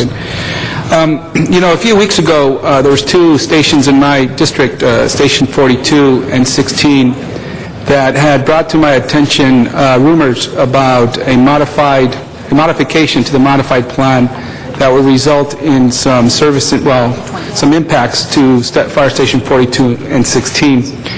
We had a community meeting in Eagle Rock for Fire Station 42. We had two community meetings in El Sereno to discuss this. And first of all, let me tell you, your staff did a marvelous job in making the presentation. But we left those meetings, one meeting we had hundreds of people there concerned about the ability for the local fire station to deliver service. We left that meeting and we agreed that no changes would be made to staffing time unless we come back and explain to them what that is and give them another opportunity to see what those proposed times are. And I was surprised to see this on the agenda today because, my office and your top echelons, Chief, made a commitment to this community that we wouldn't make any changes unless we talk to them again. So we just got this. We need to vet it. We need to see what it is. I know we want to capture, as I've been saying all along, I want to put as much money to the reserve fund. This would help us get $3.5 million this year, which is great, but I do think it would, we need a little time, not too much, because we want to realize 3 months savings. We have 4 months right now. If we decide to do this, I would hope we'd have an opportunity, perhaps a week, to go to our community, particularly mine. I made a promise to them, along with the fire department, that we would explain to them any possible changes. So I'll see how the discussion goes, but I'd like to, at some point, make a motion that we continue this particular item, not the whole report, but this particular item for a week so we could explain to our communities what this means. Mr. Labange. Thank you very much. On this particular issue, I don't support it either, but I got to support it because we're running out of money, okay? I don't support it either, Chief, and I understand that. I do support staff assistance in the sense of organizing situations. I absolutely support the 10th staff person on truck companies or task forces for life safety. I did work for the Reardon administration. They did study small city in the western United States fire systems, and they came up with these concepts were not practical to Los Angeles. And every time I pass Flemish Place and Santa Monica Boulevard and Captain McMaster and 35s, and there was only 9 on that truck, and the woman were able to pass her children, but she didn't make it. So there's a reality to all that, the teamwork. Now, how could I support losing something for an hour? Because statistically, it works. Is there a resource in the Cahuenga Pass still there to respond if someone at Lake Hollywood has a call for a medical? Is there a resource still there? Yes. Okay. Is there a resource above it on Mulholland of a full paramedic still there 24 hours a day at 97s? Yes. Okay. Is there a resource at 86s on Vineland, full paramedic, able to respond in that area? Yes. Is there a resource at 27s, 82s, or 41s to come? Yes. The challenge, members, is we have done a great job in your predecessors, and it was a great belief of Chief Promatri to have these systems around, which are very important to serve the people.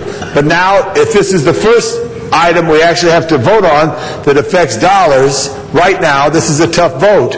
But because I feel confident that it's I don't want to use this term crap game to begin with every day, with only 1,087 firefighters in the streets of Los Angeles. God bless the people of Haiti. God bless the people of Chile. There will be another earthquake. We won't have enough people then. It's a gamble every day. But with that gamble, we do have somewhat of a safety net around us right now. So, members, it's very tough to look at it. I would say, though, for Mr. Hahn, Ms. Hahn, and Mr. Weezar, it's tough when you have nothing around them. the fire station on Eastern Avenue has nothing there behind it. If there could be some discussion where you see a net around them that could be there to help. I don't pick them, but you're going by statistics. But I would say the fire station on Eastern Avenue is on the edge of the city. They can't call Alhambra unless it's a configuration or whatever the big word is there, a mutual aid deal. So there's some aspects to that I think that should be looked at. And I think statistics are very important, members, to look at these things, and it's very tough to do that, because one day you don't want to be on the wrong side of the statistic. But if we don't have the money, we can't do everything we wanted to do. Mr. Reyes. Chief, as has been mentioned before, there's 2 stations in Northeast that I think are impacted by these changes. In terms of, and I just think this is more for understanding, and when we talk about delivery and number of people in a certain area, that automatically triggers a certain level of predictability of how many calls you're going to get because of the number of people in that one area. Right.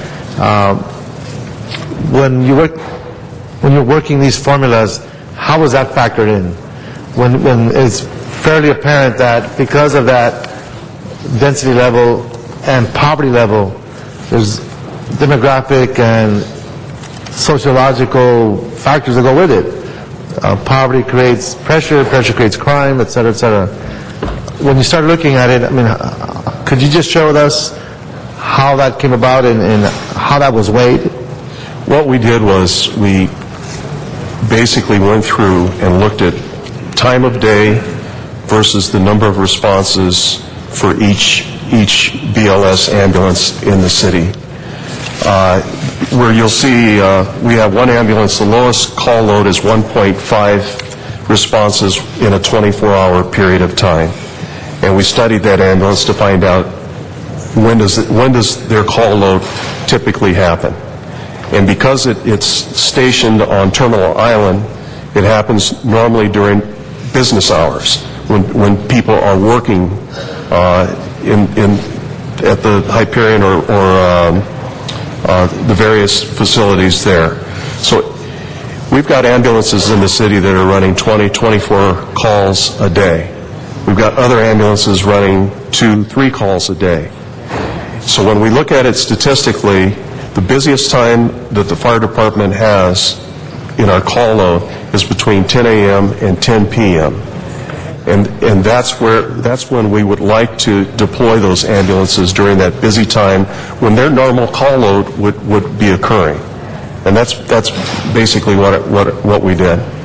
So that's that blanket understanding, I'm assuming that now breaks down into geographic areas because of specific numbers that are contained within that geographic area. Right. Do you drill down to that point as well? Yes. Yes. The density of the population is pretty much going to dictate the call load in a specific area. If you look at the areas like in Councilman Weezar's area, these stations are in the perimeter on the periphery of the city. You'll look in Councilman Smith's district and Councilman Zion's district, Councilmember Hahn, all of those rescue ambulances are pretty much on the perimeter of the city where they're less densely populated. There are very few you'll see up on Mulholland. I think we had Fire Station 108 and then at Fire Station 76, which is in the Coanga Pass. And those are slower stations also. So, but in the MacArthur Park area, the Hollywood area proper, Mid-City, South Los Angeles, where our more active ambulances are, we were planning on leaving them in place and intact. Thank you, Chief. Thank you, Mr. Krikorian. 24. Thank you, Mr. President. First, let me just say to Mr. Smith and to all of you, I think this package of recommendations is really the kind of creative thinking that I hope that we're going to spend a lot of time doing in every area of the budget, because trying to find cost efficiencies, trying to find reductions where we can, trying to enhance revenues where we can.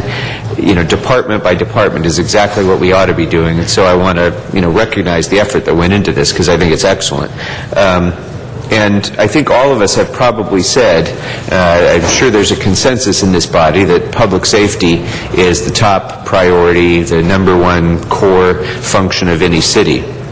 So as we're going through fire department reductions, we're obviously going to want to be even more judicious than we would be in other areas, simply because it's so often a matter of life and death. I know in my own case, my dad passed away 2 years ago.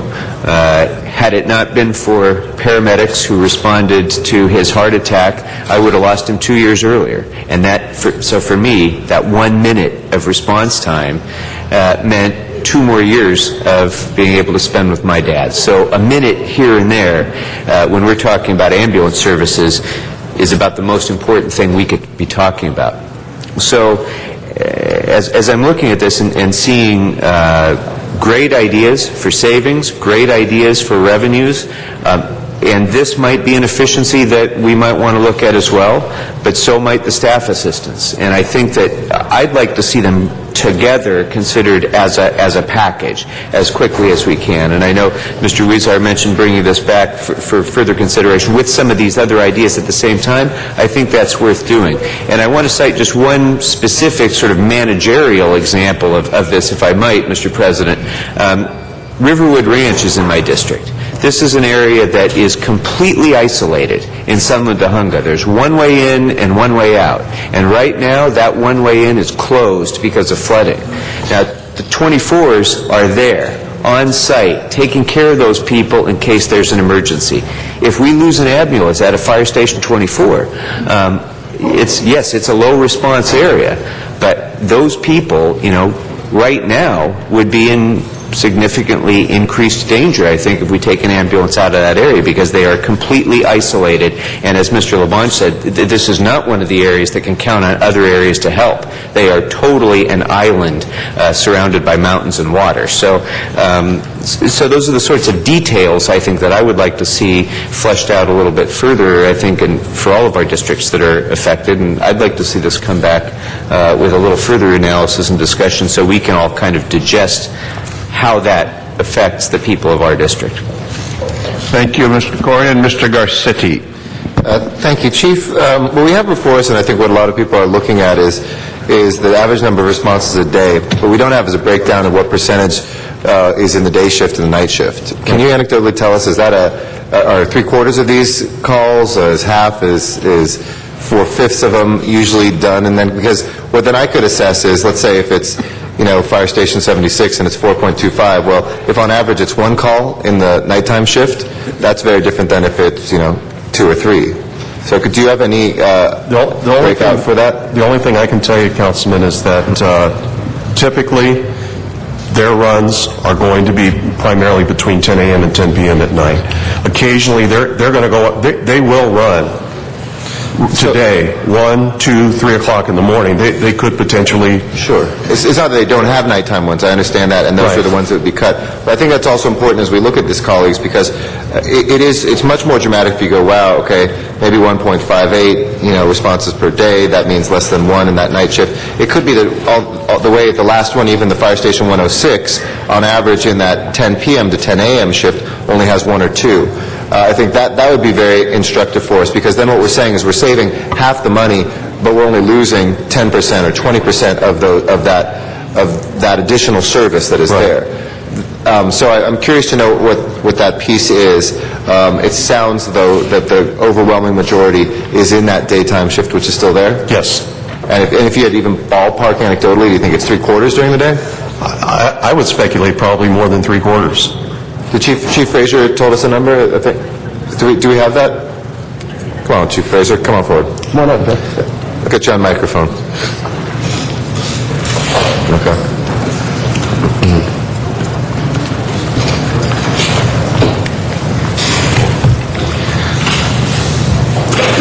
Good morning. Don Frazier, Chief of Staff.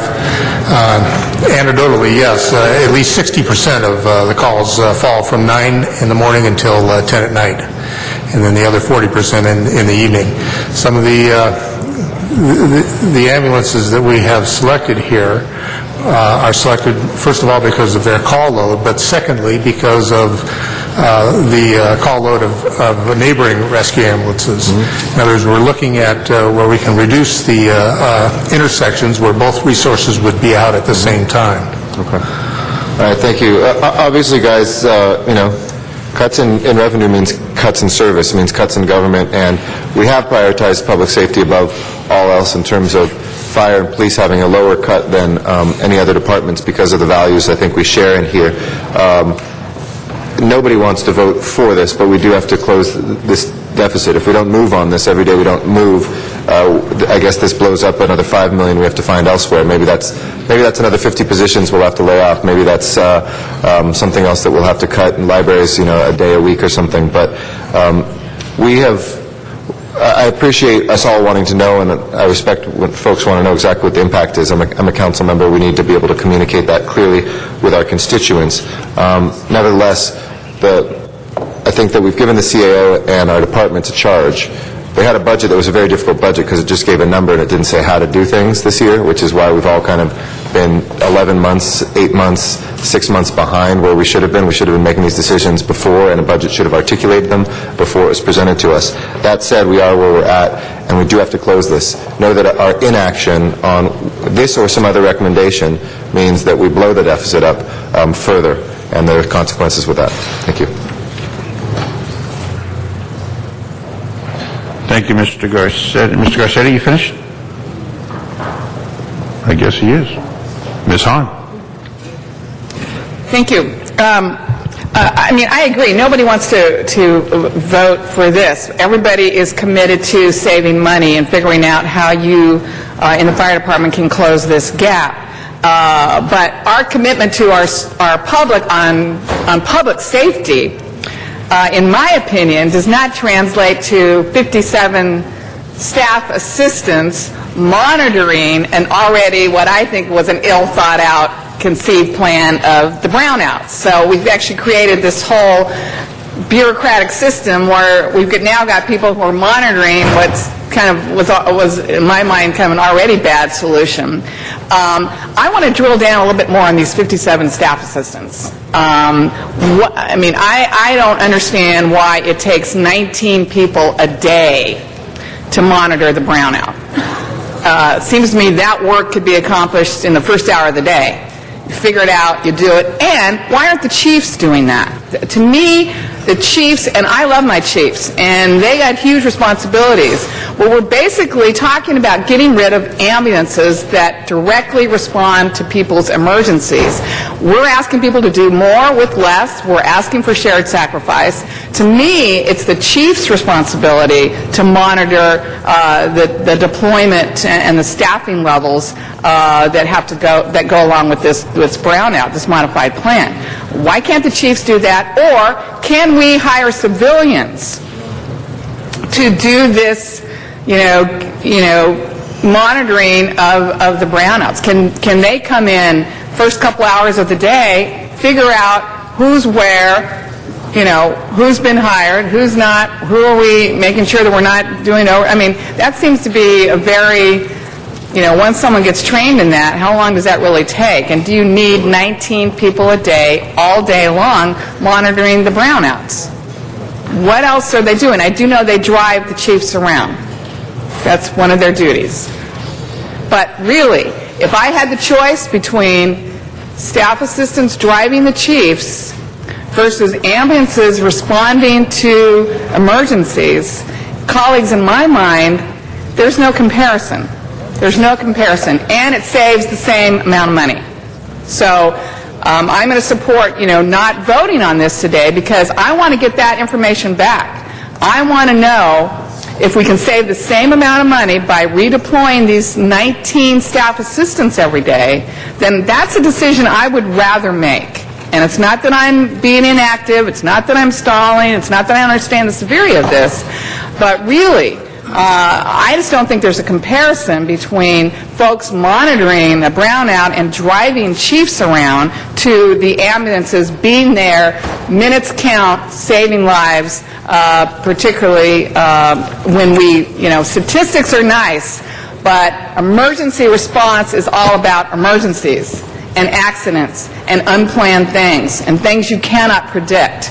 And that's, to me, what I've committed to people in Los Angeles. While we're making all these other cuts, I've told people, we're keeping your fire service, we're keeping your police officers. Thank you, Ms. Hall. And in my mind, that doesn't mean folks driving chiefs around. That means responding. Let me just ask, can I press your button again? on the port, the 49s and 40s, do we have port reimbursement? And Mr. Smith will be our next speaker. Port reimbursement for 40 and 49, or particularly 49. Not full-time reimbursement, only when they respond on port property.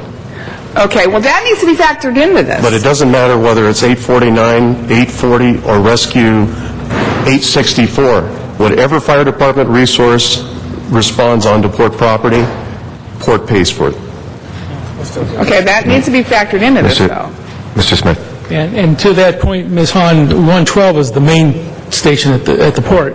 That is fully funded by the Harbor Department, or almost fully funded, isn't it? Yes. So that is the major response. Then they pay for additional units. So. To accidents on the docks, longshoremen, I mean, that should be reimbursed by Only when they're working. Yeah. So, that's not on my time yet. Okay, thank you. Thank you very much. To this, ladies and gentlemen, I can tell you that I feel this as much as probably as more than anybody, because I, like one or two of us, actually, Ms. Hahn also, I lose two of them as well. And actually three, because one of them is across the street in Mr. Zion's office, district, and responds as first into my district as well. So I feel the pain probably more than anybody here, and I'm willing to accept that pain because I understand where we're at. And as far as the staff assistants go, and I told Chief Peets this a couple months ago, and says no surprise, I think he's going to lose that fight too. I think eventually we lose all this fight, and I don't think we're going to be defensible on any of those. Today, what is before you is the one issue. And again, I lose some of that. I think it's important to understand that as we talk to our constituents, and Mr. Weezard, you talk to yours, et cetera, we have to tell them simply that the fire stations remain open, that the ambulances may be gone on a couple of them for 12 hours, but they'll be there when the majority of the calls come in, and that there's always a fire truck there, and those people will respond immediately to that call, as they always do. And the first truck to your home may be a pumper rather than a BLS ambulance, but it's going to be a fire that knows what to do. And they have heart attack paddles on all of our pumpers, is that correct? Yes, sir. And so our staff are cross-trained in those immediate emergency services for ALS-type calls, whether they're on a ALS ambulance, whether they're on a BLS ambulance, or whether they're on a pumper or a ladder truck. Is that correct? Yes, sir. So they'll have that emergency response no matter where they are. That is critical to understand and for us to tell our people, you are not losing anything other than a BLS-rated ambulance. So that's an important distinction, and I think we need to make that. Chief Frazier, I'm a little perplexed in that when we had this in the working group, that the response to this question, and I asked for some charts to be here today, I don't see them, but the question I asked at that time talked about standard deviation statistical analysis, and that this would be that 95%, which is statistical analysis for standard deviation, would be what all these calls are. And you just sit there and said 60%. To me, if we're asking to give up BLS ambulances and our only statistical balance is 60% of the time, that's not worth the investment to me. And I saw Mr. McCosker jump up when you said 60, and I think he and I were thinking the exact same thing. Why would we take this risk for 60% advantage? I don't get that. And that's not what you told us in that working group. Yes, sir. Yes, sir, it's not what you told me. I do not have that information with me. But what did you say in the working group? You said that in the overwhelming majority of the cases, these 3 point whatever percent, the calls in these 10 stations would be outside that deviation, and you would have an ambulance on the 12-hour deployment plan. I do not have the hard numbers with me today, but the overwhelming number of calls does occur from 9 in the morning until 9 at night, and I do not have that hard number with me. Okay, so these 10 ambulance stations that have only 3.4 or 3.6 calls per day, are those 3.6 statistically in that 12-hour time frame you're talking about where you will have a BLS ambulance, a variable staffed ambulance? Of these 10 ambulances, their call patterns follow the same as the rest of the department. And so the majority of their calls, 60 to 70% of their calls fall in the 12-hour period from 9 a.m. until 9 p.m. And I'm very disturbed with this because I don't consider 60 or 70% overwhelming number of calls.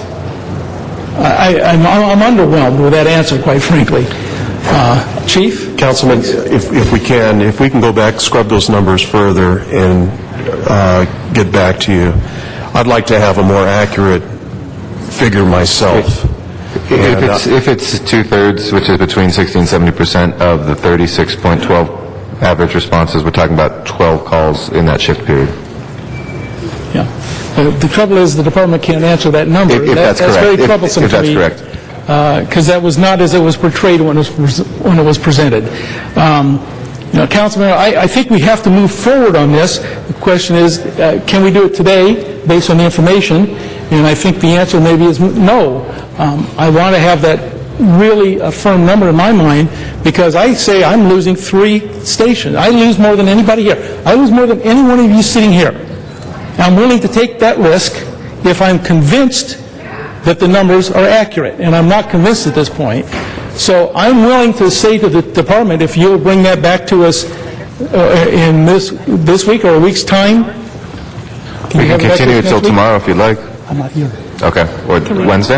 I'm not here tomorrow, or this week. Mr. Smith, perhaps we can table this item. I believe fire department may actually have the statistics. They just don't have it here with them. So perhaps we can table this item for Okay, we've got another 30-something and then we can move on to some of the other items. We'll put it to the end of the day's agenda then. Thank you. Okay. All right. All right. Let's go on to the next one then. Oh, I'm sorry? Okay. Mr. Zine is next. Mr. Zine's next. Briefly, Chief, I remember when you came in as the new chief with the ideas that things would change for the better, that you would have some cost-saving programs. Have any of those been brought up or discussed? Yes. The ambulance increase, the fee on the ambulance transport fee. One of the initiatives was the treatment no transport was one of them. What I did was put together a work group that studied our business model.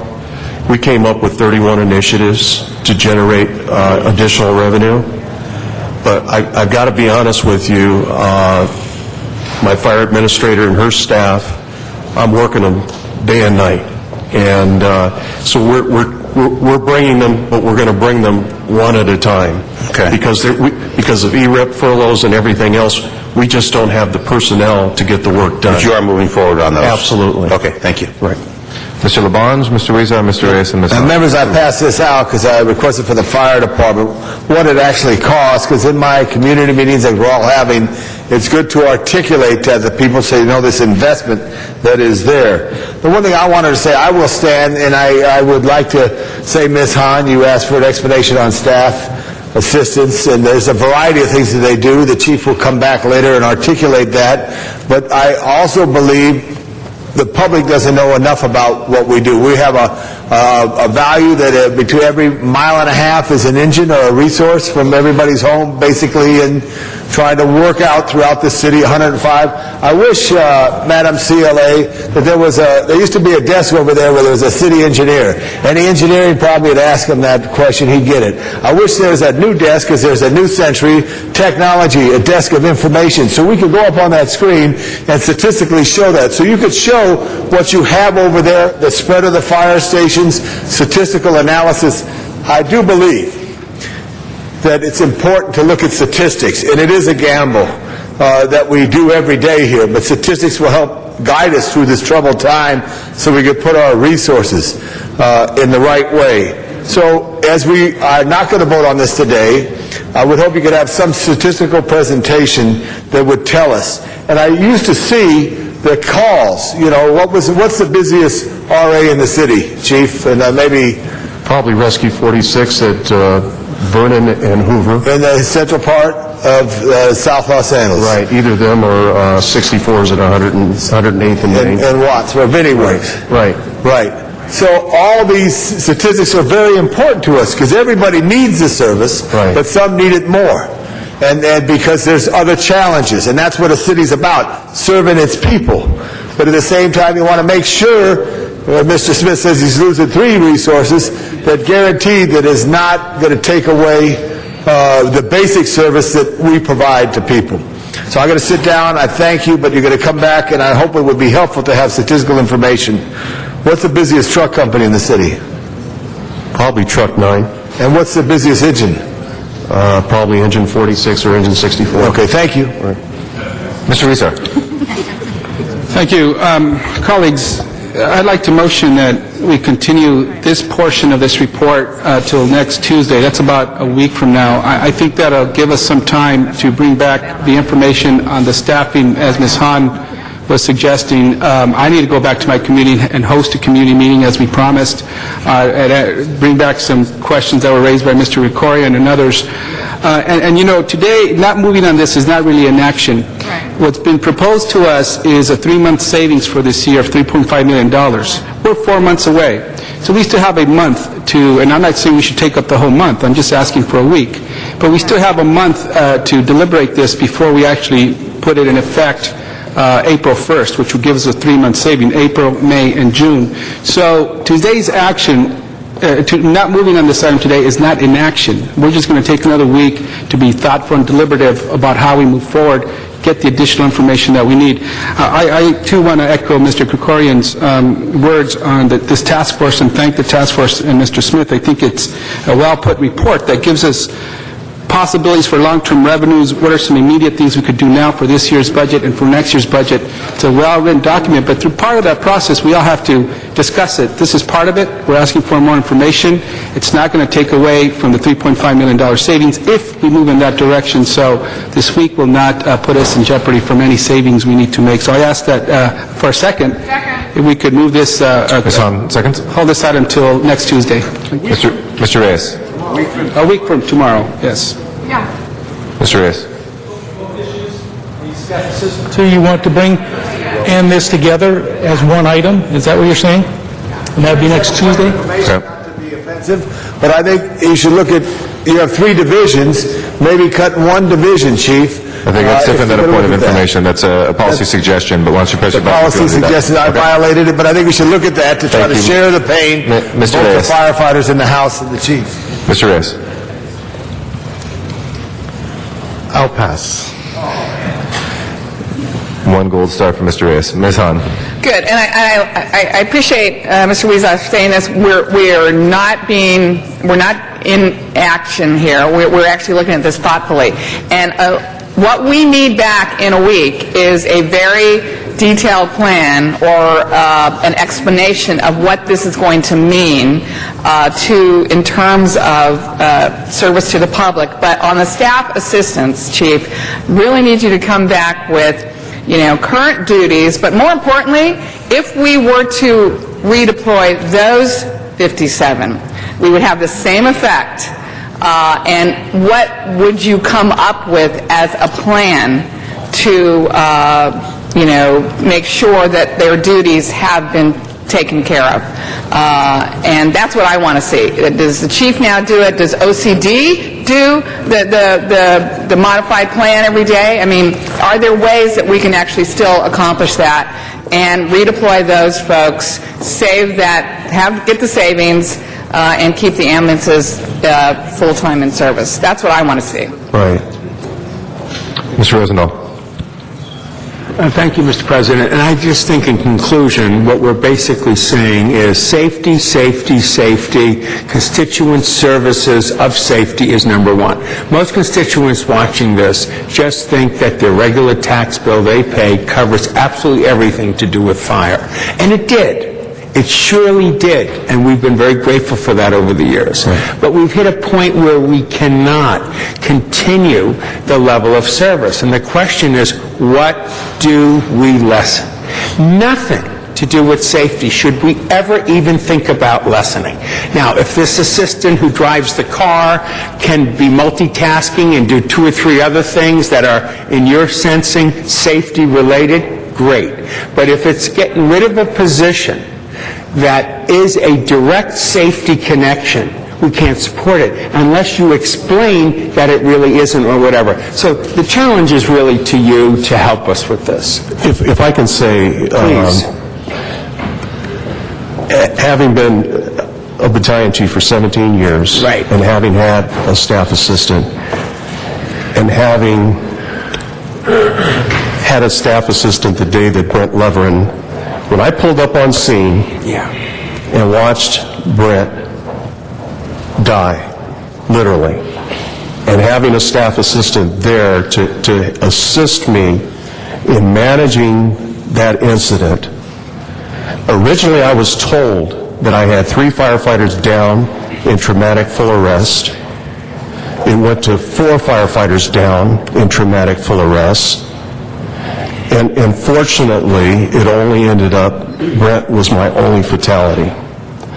And the saving grace of having a staff assistant, if I could write a check out of my own personal bank account today to compensate the city of Los Angeles for the value of staff assistance, that's what I would do.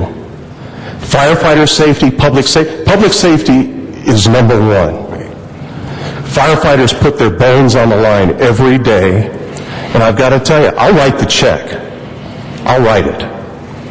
But I'll come back next week, and I'll tell you additionally what their value is. Well, Chief, I appreciate your passion because I'm with your passion. Brent Levin obviously is close to my heart. I remember hugging his mother and the memorial services we've done in memory of this bright, positive spirit. And every time that bell rings, a firefighter's life is on the line, as well as going to save somebody else's life. So your passion on this issue is critical to me. Obviously, I want to cut costs, be more efficient, be more effective with the tax dollar we have, but not at the expense of a firefighter or a constituent. Thank you. So bring that back to us with your passion, because we don't play administrative politics when it comes to safety, be it the firefighter or the citizen. These are all going to be tough decisions. Right. I mean, from here on out, there's not one easy decision that's going to be made here. Right. Not one. Thank you very much. Thank you, Chief. If there's no objection, then we'll see that back next Tuesday, and the motion will carry.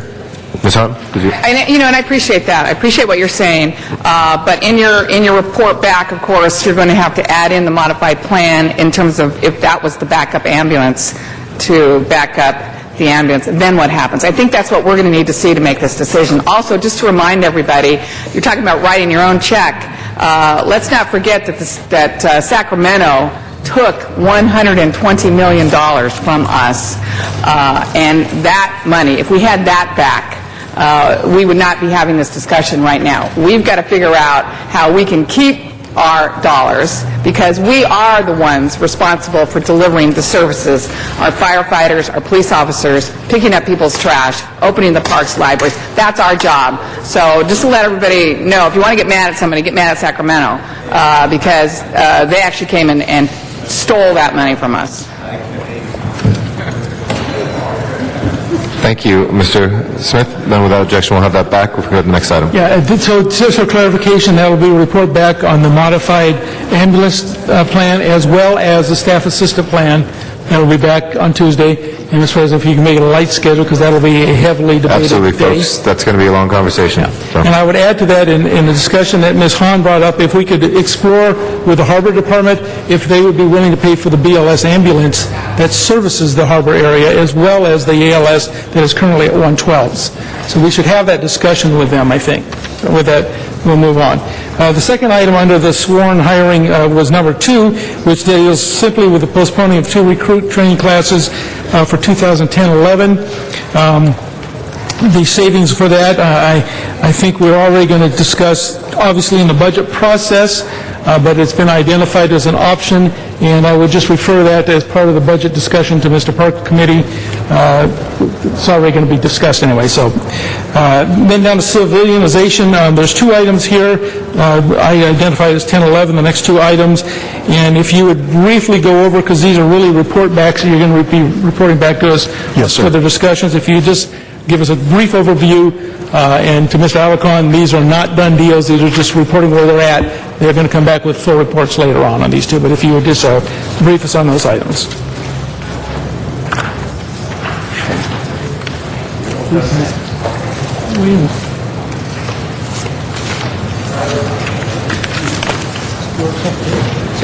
Go ahead on the next items. This is on civilianization. Civilianization. We've got the 2 different proposals here. There's 2 proposals that only report back to you are going to let us know the status on the fire building safety inspectors and the operation dispatch control staffing. The fire department has been in discussions with the Department of Building and Safety, and we've already just had a number of discussions regarding overlap and redundancy. And right now, within the fire department, we have put together a work group that is going to study that, and we've already submitted some information to the CAO, and we'll be reporting back to council very shortly. And define shortly, please. Before budget? Before the 10-11 budget discussions in April, May? Yes. Okay, so before April, May, we'll have that discussion. Very good. All right.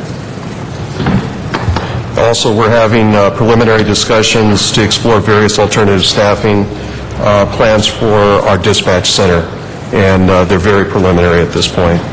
And that'd be on the same model, basically, as you just brought forward in the ambulances, that you staff up for the heavy parts of the day, staff down for the non-heavy parts of the day, Flex and staffing. break away from a 24-hour system to a more strategic system. Right. Okay. With that, I don't think there are any questions. If there are any, we'll entertain them. If not, we'll move on to the police department. Okay. Any other questions, folks? Thank you very much, Chief. Thank you very much to the chief, the department, to Mark and Ed particularly, and the CLA, and to the union, wherever, Mr. McCosker, who attended all the meetings. We thank you. There was one other item, ladies and gentlemen, that wasn't on here, and I would just like to read this into the report so that we get this for further work up in the working group, and that there was a request by UFLAC, as it though the LAPD and LAFD working group on firefighters unable to report back to duty in a timely way because of slowing down of the system of getting people back off of injury and back under back to full-time work. So I'm going to give this language to the clerk just so they can include this in the report. We will have that as part of the working group further discussions. And I thank Mr. McCosker for bringing that forward to us. We'll add that to the file. Thank you. We can now have the police department come forward. And Jason, on the CAO's staff. Hey, big guy. You're doing great. Doing great. Top us.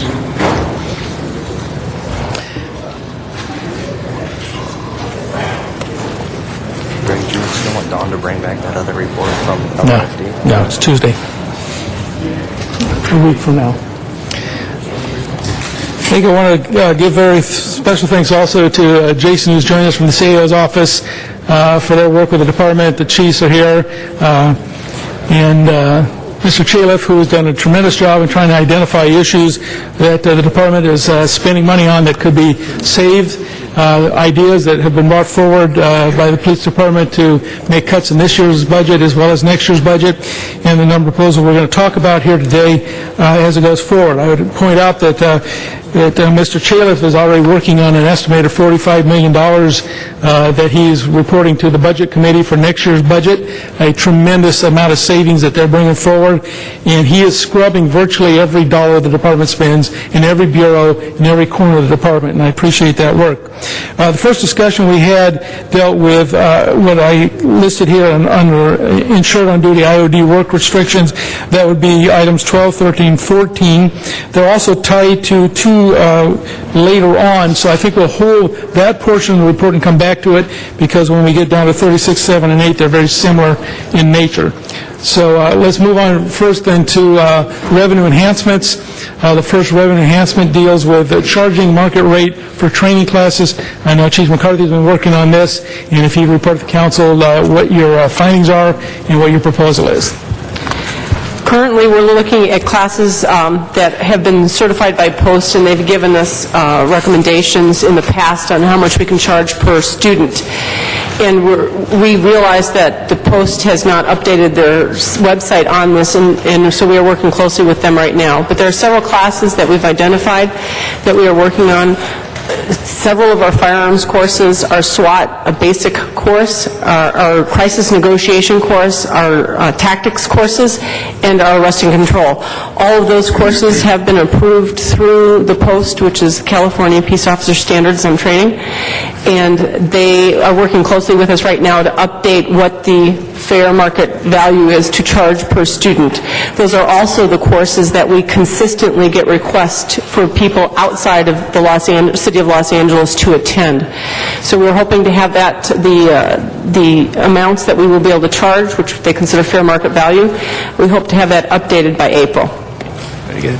And thank you. And it was an interesting one that you told us about in the working group, that is, we look at shotguns, that not many people have a shotgun rifle school, that the city attorney originally had opined that we could only charge for the cost of the shells and the instructor. If you spread it out in a class, it would be just a few bucks per person, when in the outside people charge as much as $1,800 for that class. Yes, that's correct. In one of our handgun instructor courses, we can charge $1,000 per person, and we hold the rifle courses, we hold 10 times a year, right now a minimum of 10 times a year, and we could have outside slots, 5 per class, and that would get us $1,800 per outside student. In our handgun courses, we could certainly do the same. Very good. And also, LAPD was the inventor of SWAT, and for years we've been teaching people all over the world how to do SWAT, but we never charged anybody, have we? That is correct. So it's time that we offer that as a service, and the city attorney basically said as long as we're doing it for other government services, we could do this. It is probably not a problem. If we go to the outside sector and charge John Q. Public to do that, then it's a different problem. And that is correct, and we don't have any our research is not showing that there's any public entities putting on courses such as basic SWAT. Okay, very good. Are there any questions? No speakers on the queue. Thank you for that work. Okay, then we will actually, we're just accepting this as information that the department is working on this. You'll report back to us when you have an ordinance ready, or when you're ready to go to ordinance. That's correct. We're working with the city attorney right now. Okay. And I think you said you hope to do this by April? I hope to have, we're two fronts. The Post requirements for updating, we hope to have done by April, and the city attorney, I believe, is hoping to have something for us this month in March. Okay, very good. And the second item was dealing with false alarms. This is really just a report and an FYI. We've already taken many of these actions. I think the council needs to know, particularly because we have a number of new members here, the history of it, first of all, and then what the results have been, which have been quite impressive. So, Mr. Tefank. Good morning, members of the council. Richard Tefank, Executive Director of the Police Commission. I guess it's good afternoon now. I apologize. Very briefly, the false alarm responsibility for the billing of false alarms and permitting of false alarms is a responsibility within the Board of Police Commissioners Commission Investigation Division. Back in 2003, there was an effort to have originally no response, and then through an effort of this council and some council members who are present, Councilmember Hahn, there was a coalition put together involving the alarm industry and members of council, the police department, and from that came a response policy of 2 alarms, and then after 2 alarms that were false, there had to be a verified response. In other words, someone had to report that they actually were seeing an intrusion for that 3rd response to be generated. Also, as a result of the effort of council, there was a penalty enhancement fee that was created to go into a trust fund to purchase a new false alarm management system for us. Prior to the acquisition of the new system, which became operational July 1 of 2009, we had disparate systems. We had a standalone false alarm system that just monitored false alarms. Those calls then went to the computer-aided dispatch that the public safety representatives utilized to dispatch police cars. And then ultimately a billing was generated through a third-party contractor that the city utilized. And then lastly, the billings that came in went to the Office of Finance. So you had 4 disparate systems not talking to each other. Under the Cry-Wolf system, which, as I said, became operational July 1 of 2009, we now have that into one solid system. Under the current software design, the way it works, an alarm comes into the communication center. The dispatchers are immediately able to look and see if that alarm has a permit, if it is a valid address, and then dispatch the appropriate resources if it is less than 2 alarms.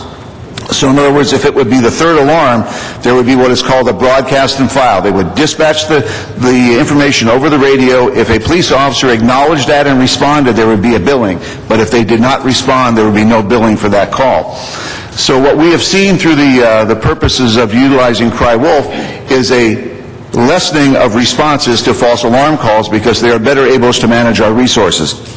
We're also seeing an increase in our collection efforts. Through the good work of our folks in Commission Investigation Division, the past 3 years we have collected over $8 million in revenue. Fiscal year 06-07, it was a little over $9 million. In the last 2 fiscal years, a little over $8 million were collected. This year, because we are seeing a reduction in the responses, our alarm revenue as of yesterday, because we can now get this information up to date because it is interface between LA Tax directly to our system. As of yesterday, we had billed $7.9 million this fiscal year, and we have received $5.1 million in revenues. Our collection rates have gone from about 50% to about 65%, and also the Office of Finance is utilizing a new collection firm where we are sending the bills that are not being paid, and they are very aggressive. I can tell you that we are seeing a significant amount of folks calling in about alarm bills that are 2 to 3 years old because they are now being taken to collection, and we see that to be very positive. Also, just on the permits, the alarm permit is $30 with the approval of council, and the city attorney is now drafting the ordinance. You recall a couple of weeks ago I was here, that if the individual renews that alarm between the first day and the 89th day, there will be a $15 late fee, which will move it to $45. 90 days and later, it would be doubled to $60.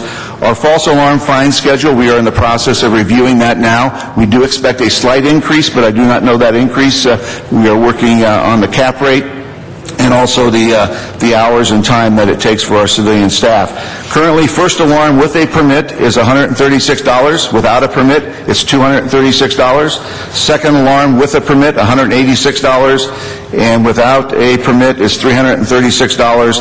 And then it goes up sequentially for each additional alarm if you have a permit by $50, without a permit by $100. So that would conclude my brief update as to where we are financially. We believe this year we're going to collect between $7 to $7.5 million. Ms. Hahn? So overall, what you're saying, we have decreased false alarms? Yes, ma'am. So we think. We have reduced the incidence of false alarm calls. False alarms are still running 97% of the volume are still false alarm calls. Right. And are any of those in city buildings? I would imagine they are in city buildings. General Services would typically be the respondent to those alarms. Right. But yes, there are some in city buildings. I think the first time around we found, I found there were several in some of my offices, and when we researched it, of course, it wasn't really a false alarm. I mean, it wasn't even, it was bad, it was a bad system that General Services probably should have fixed. So let's make sure that our own city buildings are not contributing to this, and if they are, we need to figure out why. We'll do that, and we'll also work with General Services Police, who typically respond to this. And how's that going on that third false alarm with having a verification? I will never forget one of the great moments in the City Council chambers from one of my senior citizens in Watts who said, "You want me to have my neighbor verify whether someone is breaking it in?" It was my neighbor who broke in to my house. So how's that going on having neighbors verify whether or not somebody's actually breaking in? I can give you the information for January of 2010. In January, we had 5,886 false alarm calls. Of that, 199 would have been the third call, and they were broadcast and filed. So the universe is coming way down on the third alarm call. So we're seeing a significant improvement by the community. Let me ask again on the original false alarm. What's the response time on calls of somebody breaking into a business or a home? I would defer to Chief Pasinger as far as operations response time. Generally, depending, Earl Pasinger, Assistant Chief Director of Operations, Los Angeles Police. Ma'am, depending on the nature of the call and the location, several of the factors for just a standard call. Let's say the alarm goes off in somebody's home. Somewhere in the neighborhood of between 20 and 25 minutes. That is really not, if it's not what is, that doesn't seem right. If it is not a coded call, of course, if it's upgraded to a code 2 or code 3 call, the response to that call is much higher, somewhere in the neighborhood of 5.5 to 6 minutes. Right. You're telling me that every time an alarm goes off in a residential home, there is an officer there in 20 minutes. It depends on the nature of the call. Because that's not, of course, what I'm hearing from the street. What I'm hearing from the street is it's a couple hours sometimes. That's not been my experience. Okay. I can tell you, ma'am, just from the calls that we get when we do bill false alarms, there are going to be some of those that would say, as you indicated, a couple hours. Right. There are going to be some that are much smaller time frames. Right. So it's kind of a range. Absolutely, ma'am. There's no doubt about that. But time of day, day of week will impact that. Right. But obviously, if a car gets there even an hour after the alarm went off, how do you know it was a false alarm? Well, we would base that on the fact that the officers would check to see if there's any intrusion. If there's no intrusion, there's no evidence. Do they actually walk perimeter of the entire house? Thank you, Ms. Hunt. If I could ask you to press your button again? Yes, ma'am. Thank you. Mr. Zine is our next speaker. Thank you. The issue about the permits, does the installer have to pull a permit? Yes, sir. About a year and a half, 2 years ago, the council approved an ordinance that required anyone installing an alarm is required to pull a permit. If that homeowner or subscriber does not have a current City of Los Angeles permit, they must obtain one. We are doing spot checks with all the alarm companies, and we have seen an increase in our permits because of that. Obviously, we would not know that until we get a false alarm call at a residence and find out that there is not a permit for that location. But I can tell you that in dealing with the major alarm companies, we are seeing a high degree of compliance with that. And when you have the individual does not have a permit, and it's the third call, receive and file, or broadcast and file, is there then an effort to have them purchase a permit? Absolutely. Okay, how does that work? If we get an alarm call, it's your first alarm, you don't have a permit, sent out with you with the bill is a permit application and a notice that you must have a permit. All right, so we're doing follow-up. We getting response on that? Absolutely. Yes, sir. Okay. Because there's an additional $100 if they don't have a permit. So we're plugging that hole that's been there for a long time? Absolutely. We also offer an alarm school, so if they have multiple alarms, if they do an alarm school, and currently we're doing it by mail, we're in the process of getting that interactive online. If they do an alarm school, they get the highest alarm waived as an incentive to get them educated. Great. Thank you. Mr. LaBonge. I see the ads on TV. Ma'am, I'll help you. That guy could be in Florida, right? When you have the alarms, right? Absolutely. And then they come back and then they call LAPD dispatch. Right. The alarm subscriber will subscribe to a monitoring center that could be anywhere. The monitoring center is the entity that would call LAPD to How many report an minutes alarm. you think from an incident at Vermont or Walk and Don't Walk, whatever the street is, does it take to go to wherever it is and back to you? Just I couldn't give you that estimate. I can tell you, though, upon the communication center public safety representative receiving that call, it's instantaneous because she or he is now able to see that data correct in front of them as to if it has a permit, it does not have a permit. They're also able to get address verification, which was a huge issue for us before, and they can override that if somebody's giving an address that doesn't show up in the GeoBase. But I would say that process is as quick as it can happen. It's a very good report, Executive Director. I appreciate the work that Ms. Hahn has done and Ms. Gruhl in the past who worked on this, but I know Ms. Hahn was the lead on this whole issue, so I appreciate that. Thank you very much. Ms. Hahn? So I know you mentioned it. Are we doing a better job of collecting? Absolutely, ma'am. I think we have improved our collection efforts significantly. Again, fiscal year 05-06, we were about 4 million. 06-07, we were 9 million. And a lot of that had to do with getting the dedicated staff to do it, but also one of the issues that we have had to spend a significant amount of time on the old system was the bad addresses. Yeah. Because the address that we got, particularly on non-permitted accounts, is where the bill went to. Right. And I know I've shared with the council before and with committee members that we would get bills back to a corner of 5th and Alameda with no address, walk and don't walk in the 16th Council District. We would get those throughout the city, bad addresses. One would say occupant to the rear of, because it was how the PSR inserted the address when that tape went to the third-party vendor. That is the address that went out. So we were paying postage to mail them, and we were paying postage again, when we remailed it, if we were able to get a correct address. Right. Let me just ask another question. I know originally when this all came up, when the recommendation was no response, I just felt like that was probably a bad idea. And one of the things I brought up 3 or 4 years ago was our own police officers were actually recommending to homeowners that they get an alarm system. And I'm wondering, is that still happening? Because I know there's an increase right now in home burglaries. It's one of the crimes that I believe is on the uptick.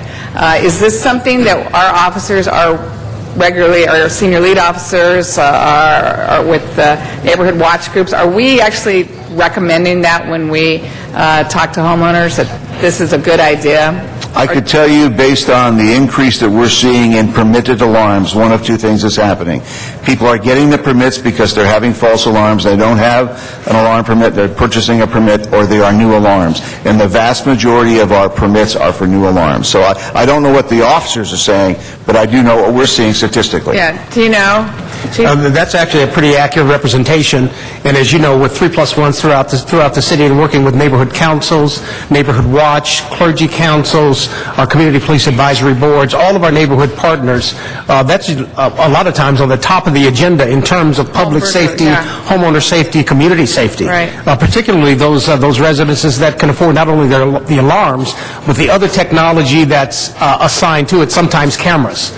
It's a big help for the homeowners themselves, it's a big help for the community, and quite frankly, it's a big help for the police department when we seek to identify the individuals who are responsible for break-ins and that sort of thing in the community. So it's a pretty hot-ticket item for the community members who buy them. Right, okay, so let's make sure, as long as we're still sort of giving our blessings of people having these alarms in their homes and their businesses, that we have a policy that really works for them and works for the police department as well. Thank you, Ms. Hahn. Thank you, Ms. Perry. Let's go to Van Nuys for a second for Dr. Daniel Weissman.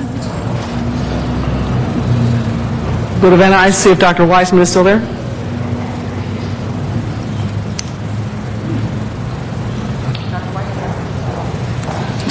One speaker card.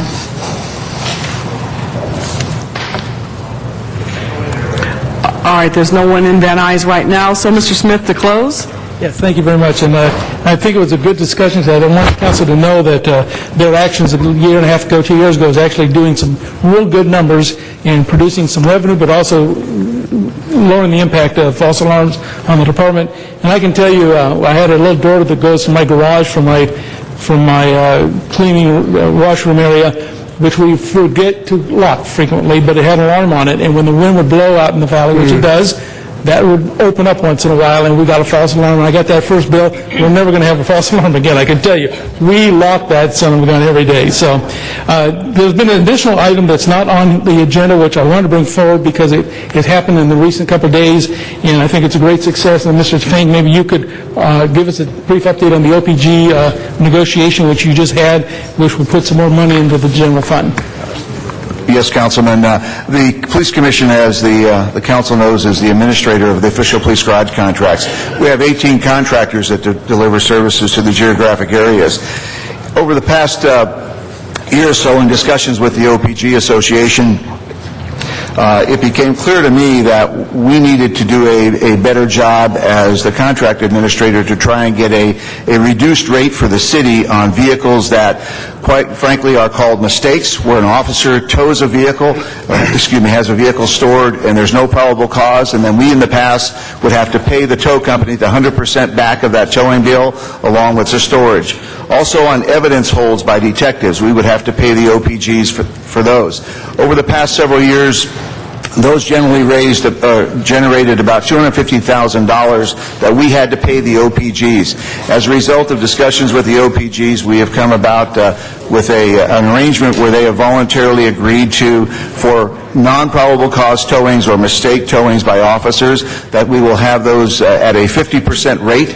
And then also for evidence holds, there will be no charge to the department for the first 48 hours of evidence holds. We expect this to save the department approximately $150,000 a year just by that arrangement with the official police garages. Thank you very much. I just thank you for that negotiation, thinking these little things are making the difference, so thank you for that.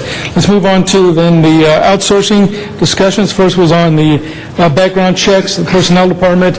Before we move on, Mr. Parks wanted to just... I'd just like to advise the public and the council that Budget and Finance will start at 2, and Mr. Smith tells me he'll do his best to get us out of here by 2. I shall endeavor to do my part. I can't speak for all my colleagues, but yeah, folks, we have a rather lengthy Budget and Finance Committee, which will take right after this in, so I appreciate the conversations being quick. Background searches, background checks.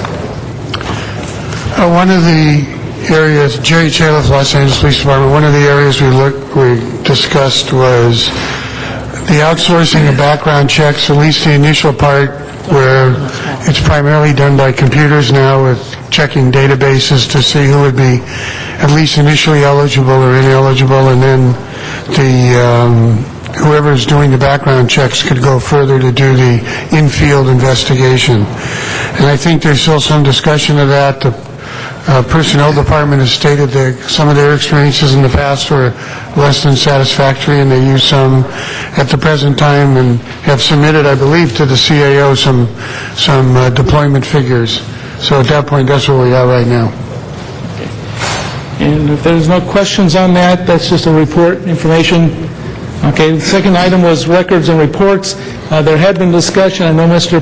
Zine had brought it up once upon a time, I brought it up a couple times, that we take, for one, a long time to give reports to the public, dealing with either crime reports and or accident reports, and that there may be ability to charge for that, and that discussion was really that we're probably not able to charge for that, but...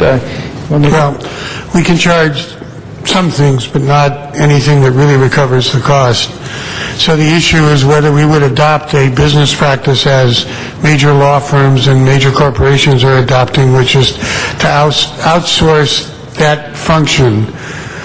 Most of the record-keeping function in the department is related to either internally or to sharing information with other law enforcement agencies, but there's a number of people who are devoted to handling the requests when people come in and say they need a burglary report, an auto report for their insurance, and for other needs. So we're looking at seeing about outsourcing those. Okay. And as far as getting a report quickly, just if you would outsource that, that would allow that to happen? Yes, it would take the people who are doing it off the payroll of the city. They would be on the payroll of whoever we outsource the documents to, would be clearly vetted so that we had appropriate people doing it, and then they would go to that. Just as when you ask for records from a lot of companies, you do not get them from the company, you get it from one of their vendors. Okay. And so this is going to require further study and report back. How long do you think that'll take? I think the mayor's office was looking at it, and we had to consult with others, so I have started to do some preliminary work with law firms. So as soon as we get any information, we'll be back, but I think it's something we should explore. Even if we can't do something this fiscal year, we certainly could try to do it for next fiscal year. Okay. My request to you is that it was brought to our attention that the PMU and the mayor's office has a contract to look at this, even though Mr. Tifank answered the question in the meeting of who's doing it and how much it costs. I think it's a waste of money, but on the mayor's part, let the mayor do what he wants. I think we just need information back before that. So, okay, next items, let's go to the jail division. These do have a significant impact in the two items which I've marked 2021, the Metropolitan Detention Center, how we're going to open that up, and the closing of some area jails. And this is a major impact to some of the communities, certainly the department, and we don't have a value on that. I don't know if that was is that... We don't have a value yet because the report's being finalized, making the recommendations, and when we finally get all the recommendations, we'll then be able to cost it out.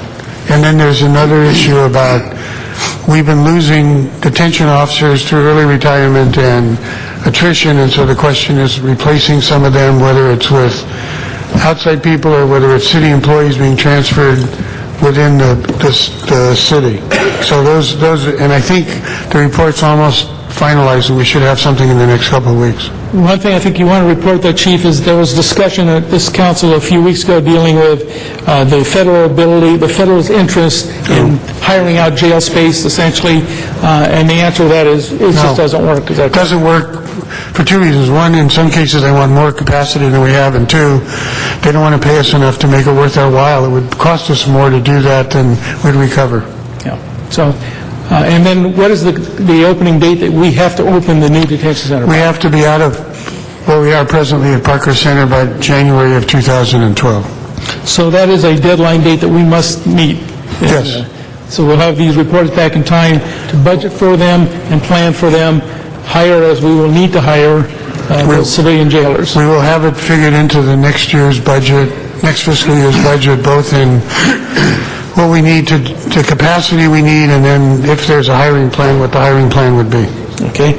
Let's move on then to the next item, unless there's any questions on those items. Okay, seeing none, let's get into business practices, expenses. We wanted just a notation here that you have identified as much as $45 million for next year's budget. We thank you for that. We won't get into that. That's a budget committee item. The next item would be a, let's see, page 6 is first item, comprehensive review of practices. Yes. Next accounts, Rick Comey. What I've been doing is, on a regular basis, I'm going through every account we have. First of all, we've already identified $5 to $6 million to take off our proposed budget for next year, and we're looking. But for this year, I'm going through every line item we have and looking at those items that are either 75 or 80% left. In other words, we appropriated a certain amount of money, we haven't spent it, to find out why and if we can reduce that.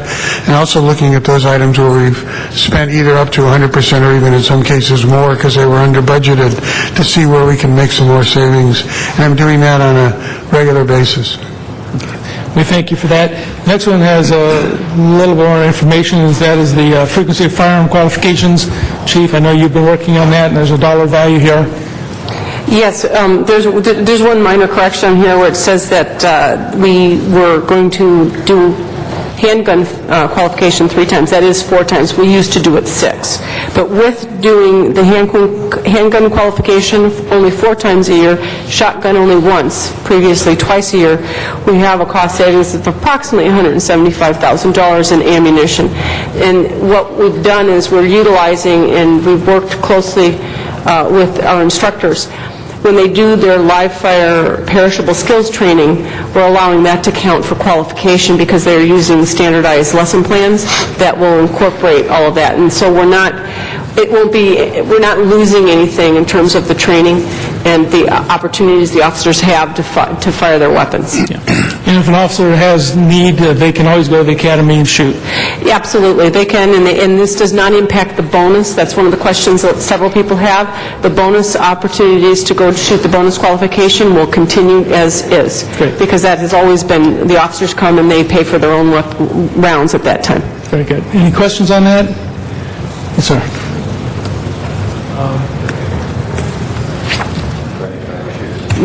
Thank you. Thank you, Mr. Alarcon. Thank you, legal. I was just, I didn't realize the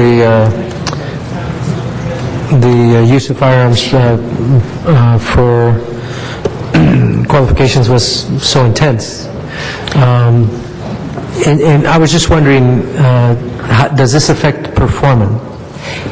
No, and that's what we worked on, because we didn't want it to impact performance. Every year, our officers have to do their firearms qualification. In addition, they also do a perishable skills firearms training day, and that's a state mandate. How are we doing? Do they shoot straight? Yes, they do actually. And do they hit their target? Because they always shoot straight. But The national average is 18% hit ratio. Ours is over 40%. And we have been able to maintain that, and that is because we do such a good job in terms of... And finally, does this, is there anything in this requirement related to the consent decree? No. No? No. Actually, the one thing that we do here that actually supports the consent decree is we've added the FOSS, the Force Option Simulator qualification, where officers shoot the system rather than live fire. They shoot the system, and they qualify there in terms of articulation of our use of force policy, which supports so many pieces of our consent decree. Okay, and the reason I ask these questions is because one bad shooting is going to cost us a heck of a lot more than $175,000. So if we're going to trim $175,000, we better know that we're not going to have one additional bad shooting. I understand what your concern is. We did a pilot of this last year, and our percentage went up rather than down. The number of problematic shootings is very, very low. That we have not seen any increase at all. In fact, the ability for our officers to articulate why they used force and what our use of force policy is, as well as the federal mandates for the federal law regarding use of force policy, that has improved greatly, and that has been consistent in our audits from consent decree. Thank you. Thank you, Mr. Alarcon. Mr. Garcetti. Mr. Zine. The next, but let me address this item for a moment. We do have the computerized shooting simulator. That's the Force Option Simulator, which now we are making a mandate. We did a test pilot last year, and we are mandating that that is part of our annual qualification cycles. And Mr. Alarcon's concern about the accuracy, et cetera, of that simulator, a lot of different scenarios test your ability to recognize, to engage, and neutralize an individual. So in addition to just firing at a stationary target, it makes it more realistic, shall we say. Yes, it does. It allows us to have actual interaction with our targets. Right. And how many of those do we have around the city? We have one in every division, and we also have, obviously, one at each of our training sites, and we have one being installed at Parker Center. I'm sorry, at Police Administration Building. Police Administration Building. Old habits are hard to break, I know. Yes, they are. Okay, thank you. Mr. Krikorian? Just to follow up on that point a bit, because I had, I think, the same reaction as Mr. Alarcon when I read about the Force Option Simulator reduction. That is the process by which we help train and monitor officers' ability to differentiate target from non-target and make a shoot, no-shoot decision. That doesn't really have to do with accuracy so much as like range qualifying would. Is that It right? actually has to do with both, but there is a mistake on that. We're not taking that down at all. We're actually, last year we required one. We're continuing to require one this year. It says previously twice a year. FOSS has never been twice a year. It's never even been once a year till last year, so that was just a typo in here as well. That was my concern. So the force option simulator remains the same. It's the other kinds of qualifying that could be reduced. That is correct. In this case, we're actually making the force option simulator part of our requirement. It's no longer optional. Very good. Thank you. Yes. Mr. Smith to close. Thank you. And just prior to the force option senior, we had FATS, which was it was similar, not as advanced as the new one, but that was always done once every 4 or 5 years if you were lucky. We didn't make it part of our training cadre. Now it's part of our training requirement. So that shoot, no shoot decision-making is an element now of the training, which didn't used to be. So I think that concern, we're getting better rather than worse. And then let's move on then to the next item, contracting with the county for prisoner transportation. And your decision was it doesn't work. Would you please explain? We presently pay about $3 million a year to the county to transport LAPD prisoners from LAPD jails to the court and within the system, which costs about $3 million, as I said. We did a feasibility study to see if we could save any money by trying to do it ourselves. And it turns out for the first year it would probably cost twice as much, and then after that it would still cost more than $3 million. So that will be in the report that comes out in a couple of weeks, but we do not believe that will be a savings at all. Mr. Parks, and then I'll come back to you, Mr. Smith. Thank you very much, Madam Chair. I was just wondering, besides looking at transportation, have we looked at video arraignment as a cost saver?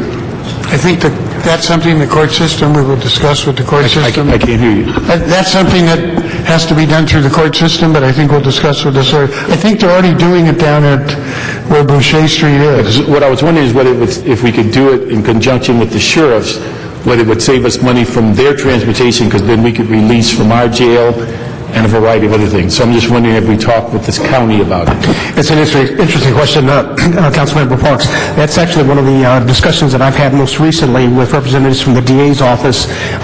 Like everything else, it's a matter of funding to make sure that we have the proper equipment, the technology, and to ensure that along with the court system that we have a system that actually works. Yeah. So those discussions are ongoing. Because one of the things I was wondering as we get ready to move in the jail, or prior to moving into the new jail, if you could do those A's and I's before you get there, you wouldn't have to stop the process. It could be in place once you activated it. But it's something that would save tons of money. Very well. Thank you. Mr. Zine, and then we'll go back to Mr. Smith to close. Thank you. Mr. Smith and I had a recent opportunity to view the new detention center that's not open because of lack of personnel. And they've got that video arraignment process, but I understand the courts aren't pleased with it. And if they're not pleased with it, that's a problem for us when it comes to transportation. Regarding the transportation of prisoners, the county charges us to take them from our jail to the court, and the county then charges us, if they're released by the judge, charges us to release the individual. So the counties charge us every time we turn around. There was a proposal when we decided to build new stations without jails, that we would have a service provided to the officers where they would make an arrest, for example, West Valley. They'd do the paperwork, they'd leave the individual there, a shuttle service would transport that individual to Van Nuys Jail or one of the other jails.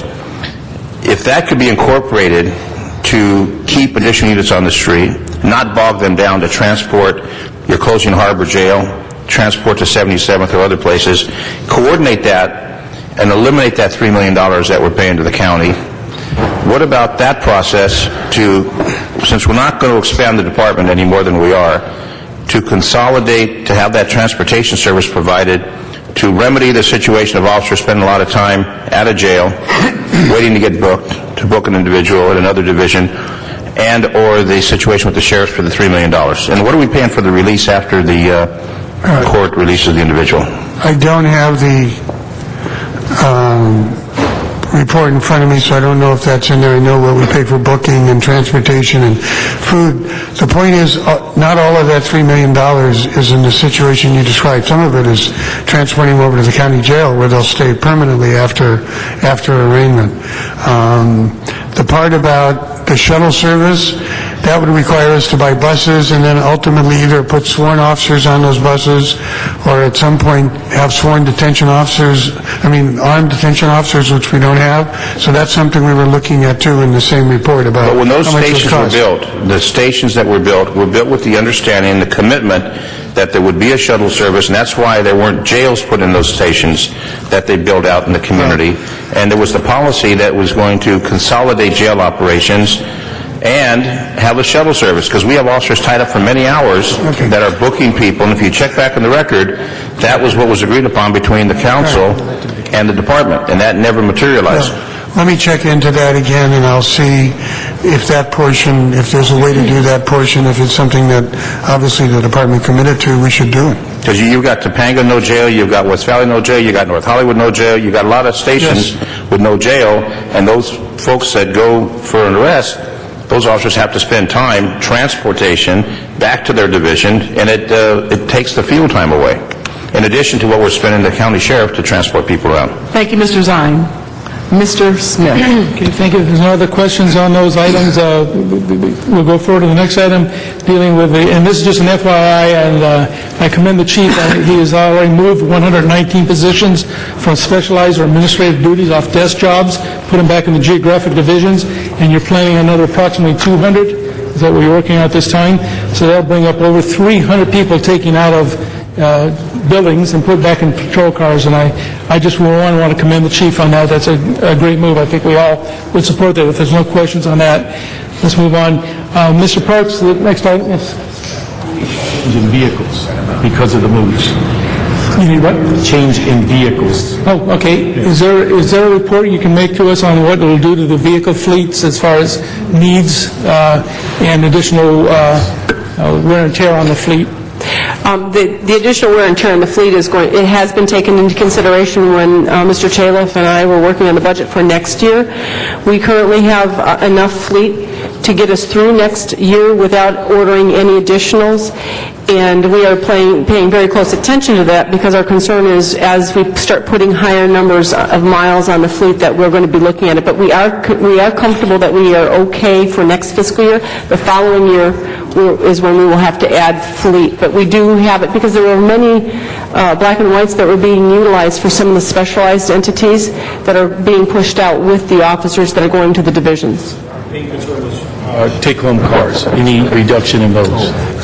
Yes. Okay. There is significant reduction. We don't have the total numbers at this point, but yes, there will be reduction in the take-home cars. I apologize, I didn't understand the question. Okay, finally. Seems like deja vu all over again, doesn't it? Thank you. The next items, the next three items deal with the flexible work schedule. There's some numbers here, some statistics. This is an item that Mr. Parks keeps bringing forward. Ms. Perry's also asked questions on it. Basically, it was reported to us there's nothing new that we haven't already addressed, that there's really no value to making a switch at this time, that the 312 process actually saves us money, not much, a little bit, but it would cost us more to switch, and that's the bottom line. To that, I would just defer to Mr. Parks or Ms. Perry, because this is something you've been driving for a long time. This is the first thing I'm going to disagree with you on today. I think one of the things in looking at the material, and if you go back to the CAO's reports back from '01, certainly there's savings in some overtime, but what's overlooked in this brief description is that, yes, you can serve an area with 2 cars versus 3, but what you lose, and is fairly evident in the CAO's report when they analyze it, you lose about 30% of your deployable cars. Having them work the same number of hours is not the same as you deploying them and getting more units to deploy, and you have the same number of hours, but you're putting them at times 2,000 hours in 108 days versus 2,000 hours over 230 some days. So that loss of numbers of time that they come to work is the 30% increase in your patrol force that you lose by going to these longer hours. And so we've asked the CAO to look at those. You look at the entire report, it is far more in-depth than just the information that's put in this report that talks about hours and overtime, but you really have to look at not just the same number of hours, but the number of units that hit the street and how beneficial that is for deployment. And that's what we've asked to be looked at, because there's nothing that we're going to talk about in all of these exercises that's going to get us 30% increase in how we operationally deal with our issues. This immediately gives you 30% more units on the field. So that's what we asked you to look at. We'll work with the CAO on this follow-up report. Okay, so do you want that, Mr. Parks, to come back to council? The thing is, we can do it in committee or... In committee? Yeah. In the working group or in budget and finance? Just leave it in the working group and just invite me when you do it. Thank you very much. We will do that. So, all right, that goes back to the working group, and we'll invite Mr. Parks when we do that for the conversation. Moving on to the sworn hiring. This is something that needs further discussion, I think. There's information in here for your value to understand that there is a class that went in today in the academy per the agreement which this council agreed to back in November, that the formula that we set up allowed that. Actually, you hired less than you would have been allowed to by formula. So, Mr. Shayla, if you want to... The 9963 number that was agreed to by the council, and then the formula that was set up about hiring to attrition after reviewing all the actual attrition and working with the CAO. For the class of March 1st, we believe we could have hired 36 or 37 people, hired 25 to get us to a minimum of 20 if there's attrition. So we felt that that was most responsible as we went forward as the council went forward with their discussions on the budget. But it's important for us, it's important to keep that pipeline open, because if you don't, if we stop hiring, and then that list would begin to be extinguished of eligibles, and if it was extinguished long enough, then it would be another year to a year and a half. So if we stopped hiring now and didn't hire next year, it would probably be 2.5 years before you saw the next police officer graduate from the academy. So that's why we felt, and now we're working on formulas for next year about how to do it to maintain the size of the force, but minimize the impact on the budget. So the discussion that will continue in the working group will be on next year's budget, how we address that. We're going to meet with the mayor and also Chief Beck as well to discuss this before we go any further. But as far as this year goes, we have the March class. You're not planning on an April or May class at this time, unless something significant happens. But at this point, the discussion has been, we're not looking toward that. We'll then have a discussion about a June class at a later date, whether we need a cleanup. But then we look forward to the next year as a discussion that you need to keep at least some, whether we hire attrition or not, to debate yet to be had. I think a lot of, and the CAO could give you their opinion, but I think a lot of what, and the CLA obviously, a lot of what happens in the next few months depends on our attrition over the next few months. And so we will report back. If the formula says we should hire a class at somewhere, we'll come and notify you, and then we'll proceed based on what the council instructs. Jason? Year to date, the department has seen attrition of 240 officers. They've already hired 220 into the academy, plus today's class puts them at 200, or will be 225. Assuming a 20% attrition rate, which is pretty average for the academy, they'll be right at 240. So even though the number of paychecks issued is less than the 9963 that council had previously authorized, they are still hiring to attrition based on the reduced classes, which generates money. So originally when we came back in December, we had said that continuing to hire officers through the end of the fiscal year was going to increase their general fund deficit by $4 million. Because the police department has hired smaller classes, it has reduced that production by $1 million. So we have to look for efficiencies in the hiring program. Okay, and that's the discussion we're going to have, how we look at that formula and how we address it even more strategically than we did last year. So, right. CAO, have anything further? We agree with the CAO. We really do need to look at maybe revising the formula. As the CAO pointed out in their report relative to the number of post-certified number of employees, perhaps that's where the formula should be based on, as opposed to looking at a total number of deployment. And that really then takes us that we've already added to this discussion then the items on deployment, which is, again, how we address those numbers. Is there anything more you want to add on deployment that was not kind of already covered? Did you want to add something? No. Okay. Questions? Mr. Smith, we have two people on the queue before you go on, Mr. Parks and Mr. Rosendahl. Mr. Parks, you press your button again. No? Okay, clear it? Okay, yes. I just have one request, Mr. Smith, and as you know, we're going to be going into budget later on. I would just suggest strongly that we discontinue hiring through the rest of this fiscal year and that we address hiring in during next year's budget. Because I think the fact that we are talking about laying people off in significant numbers, we also know that there's, at least from the last report I saw, several hundred sworn officers in civilian spots. Part of this budget exercise is cutting another 300 people, that's civilians, out of the police budget, and it just seems not in our interest to spend this money not knowing if we can afford it next year. And so I would recommend we not hire for this fiscal year and take up hiring in the next budget process. Mr. Rosendahl? I know this will go before the committee at the appropriate time, but here's my big question. How much does it cost to take a person from the street and then put them in a uniform and end up as an officer? How much money does that cost, that process? The school? You mean the academy? Academy. I think... Per person? Per person, it's about $10,000 for equipment, and then there was another...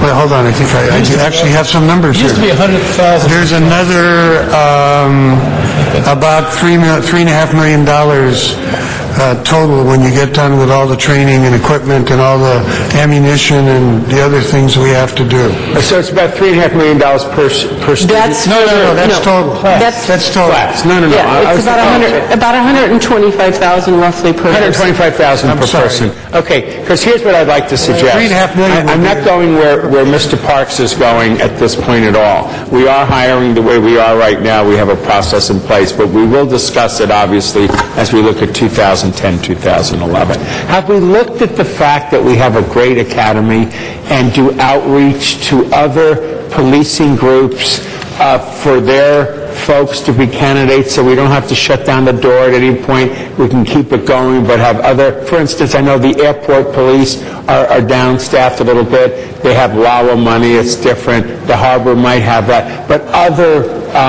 we have 88 towns in this great county, us and 87 others, plus we have Orange County. Have we thought about recruiting the process for other police departments and other groups? We have looked at that in the past, and I don't know if you're aware, but we did years ago have other outside entities other than that work within the city of Los Angeles. The Sheriff's Department has, because the Sheriff's Department interacts frequently with the smaller entities, the majority of them do go to the sheriffs. There may be some opportunities coming forward. The sheriffs is not hiring nearly as often as we do, so there may be some of those opportunities we should certainly look at. I think we should look out beyond our own self in terms of keeping the academy going if, in fact, we can no longer hire to attrition, which might be the reality we face next year. I know that the rank-and-file officers say, please keep me going rather than bringing in somebody else, but that could be a matter of safety issues, which I'm not going to go into right now. But I would like to see a plan where our academy is shopped around and marketed around so that we can use that facility productively. How many students do we have in a class? The optimum class is 40 to 45 per the post standard, and today we had a class with 25 LAPD, one airport. So we had started with 26, and then the end of the week we'll fold, we believe, at least 3 other people who were injured from previous classes that we believe are getting cleared to come into the class, so we'll be right at about 28. Very good. Well, let's make a marketing plan to see if we can keep the doors open regardless if we hire to attrition or not. Thank you, Mr. Rosendahl. Mr. Zine, press his button again, and then we'll go back to Mr. Smith. Thank you. Rio Hondo, they run a program for people who want to be police officers for jurisdictions. Have we ever tried to market our academy like Rio Hondo does, where people pay and they may get hired at a location, they may not. If they do, sometimes that jurisdiction does pay for the training, because Rio Hondo, I know a lot of folks that get on smaller departments, they paid for their training at Rio Hondo. We have not looked at it, and part of that had to do, I believe, with the ad code that restricted us on what our cost recovery could be. So now that we're moving in a different direction, we may look at things like that as well. Also, the security officers. I know with Homeland Security, we've tried to, through SEIU, unionize the security guards throughout the city, large buildings. Have we ever thought about offering classes to them at the police academy and charging those employers of those security companies? I know you have to get a security guard card from the state, but giving some training and getting some of the costs, trying to make the academy, which they have great programs. Mr. Smith and I are reflective of that, along with Mr. Parks and all of you. But to recoup some of those costs, at the same time, if there's no class going through, it's stagnant. I don't know what the staff does, but to keep it moving forward, the security officers who could be trained with the rules, the regulations, the procedures. In other words, market the academy, broaden out from just law enforcement. I'll look at that when we look at the other as well. I don't believe we've looked at that in the past. I think that might be advantageous because I know that Homeland Security, they try to take the security officers in buildings and professionalize them, and there might be an opportunity to train them at our academy and some program with that. Also, I am committed, and we made a commitment to the police department and to Chief Beck for 9963, and I think if we back off from that particular commitment of 9963 officers, we're doing a disservice to the people of Los Angeles. In particular, with the first allocation of 20,000 people coming out of prison, many of them here to Southern California, to the city of Los Angeles, with another 20,000 anticipated to follow those. And if you look at statistics, 50 to 70% of people who exit prison go back to prison. And if we reduce the number of police officers and reduce the strength of the LAPD, we're sending a sad message to the people who are paying tax dollars for safety. I think it does a disservice, and I know we got a lot of priorities, but if we can't establish safety, then nothing else really blossoms. So that's my commitment. Well, at the beginning of the fiscal year, we only had 9,105 deployable able-bodied officers, so the commitment should be to maintain that many able-bodied officers in the field, regardless of the number of paychecks we issued, which is what Council adopted when they adopted the sworn hiring plan.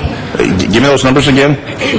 On page 7 of the report, it does a breakdown of the number of able-bodied post-certified officers. So we currently, at the beginning of the fiscal year, we had 9,105 able-bodied post-certified officers. We had 518 officers with permanent work restrictions who could not be deployed into the field, and we had an additional 340 academy recruits who were not post-certified and not able to be deployed. And that's what the 9963 was comprised of. Currently, we are only issuing 9,927 paychecks, but we've enhanced the able-bodied post-certified workforce by 300 officers. We only have 93 officers currently in the academy, and we've reduced the number of officers with work restrictions down to 429. And it's a 7-month academy, correct? 6. 6 months? Actually, 24 weeks. 24 weeks? Yes. If I could add a comment, the reason the numbers look the way they do is... I'm not talking, they're talking. Don't tell them to stop. Your time is over anyway. I know, but they're talking on their time. No, they're going to finish. On Mr. Chair's time. And you can press your button again, and then we'll go to Mr. Krikorian. The 340 people that were in the academy at the beginning of the year, now most of them have graduated, they're out in the field, so that's why the number has gone up from the 9,100 to the 9,400, and the number of people in the academy's gone down because of the intermittent hiring and other. So you can't just compare those two numbers exactly without considering the ramifications of people graduating from the academy. Thank you. Thank you. Mr. Krikorian. Thank you, Madam President. I know that there's probably an obvious answer to this, but I'm the new guy here, so bear with me. I thought I understood you to say that the optimal incoming academy class per post standards is at 40 recruits, and the most recent class is 28. Is that?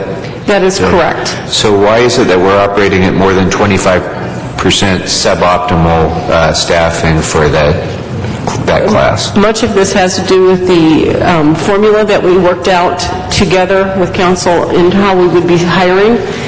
And then on top of that, because of the budgetary crisis that we're having right now, according to the formula, we could have hired, I believe it was 36.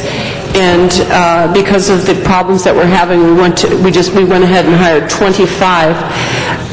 What we don't want to ever do is hire a class below 20, because then it just really isn't worth it. But we had discussed this, and this was one of the things that we worked through with the council in public safety, that we would hire between 20 and 40, no more. And then, but much of this last class was really as a result of the crisis we're having with the budget. So we would realize greater cost efficiencies and have more effective training if each class were closer to 40, even if it meant we had fewer classes. Would that be fair to say? Yes, and that is what we are looking at for next year's hiring plan that we're working into the budget, hoping that we're going to be able to hire next year, and it looks at that exactly.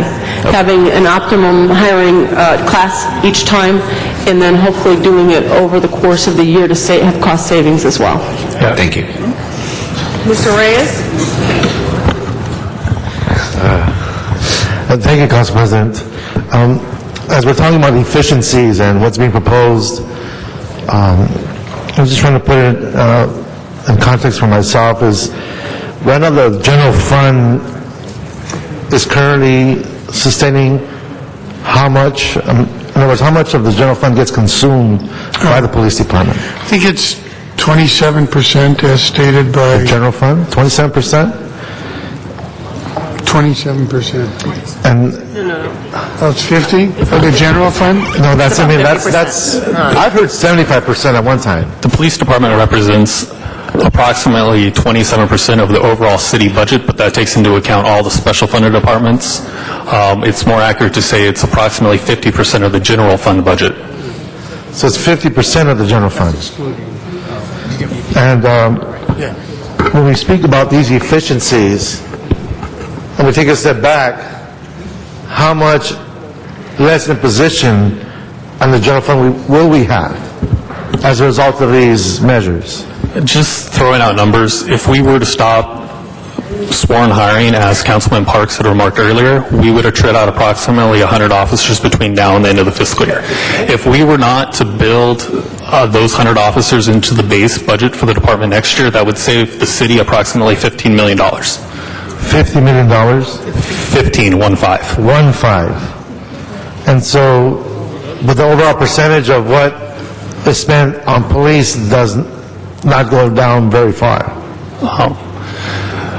The sworn salaries will probably represent somewhere between $930 million to $940 million next year. So it would be a reduction of 1 to 2% of their overall budget. About 2%. So in the context of this bigger discussion, we see the planning department disappearing by almost 40%. And you go down the list, recreation, parks, and housing. How do these measures begin to answer the question, what kind of city will we be in the future? And then that's a question that I'm having a hard time answering. And when interest groups and folks speak to me and say, well, what kind of city are we? And I keep pointing to the proverbial big stick. Are we going to be just a law enforcement city, or are we going to have other services? My question to you is, you don't want to answer that. How do we start answering that question? You don't have to answer it right now. I welcome you to do it, but are these measures making the kind of changes and differences that begins to address that image of what kind of city will we be in the future? And is it going to be, I have Rec and Parks directors tell me, Councilman, if you kept our program alive, kept our park open, it would be a lot less expensive in dealing with the youngster before he goes to jail, before we go through the process of arresting him. That's very expensive. So why do you continue to look at it that way? And that's what I'm grappling with. When you start creating these weights. And so if these efficiencies are going to make a difference, what is that difference? And how does that help us with these other dynamics in the city when we have those kinds of pressures on us?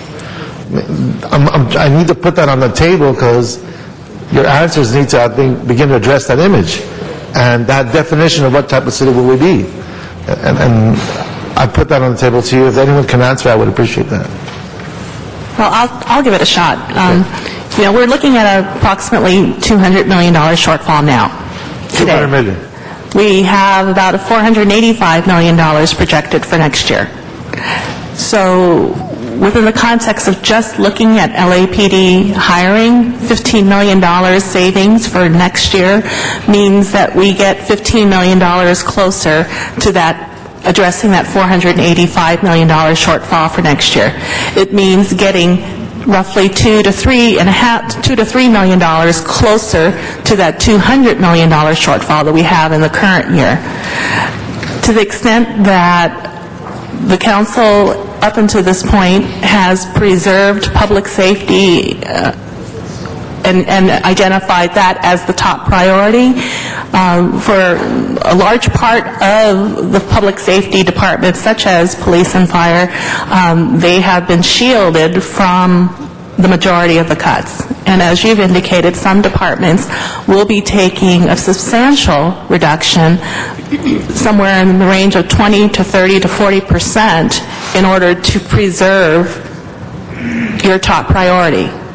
Now, to the extent that you want to balance it, we look to the elected officials of the city to make the appropriate reductions based on the balances that you provide to us. And right now, up until this point, we have shielded public safety. So to the extent that you want to actually start backing away a little bit, $15 million in savings next year means $15 million in less cuts in those other departments. But there's a choice of words are very important here.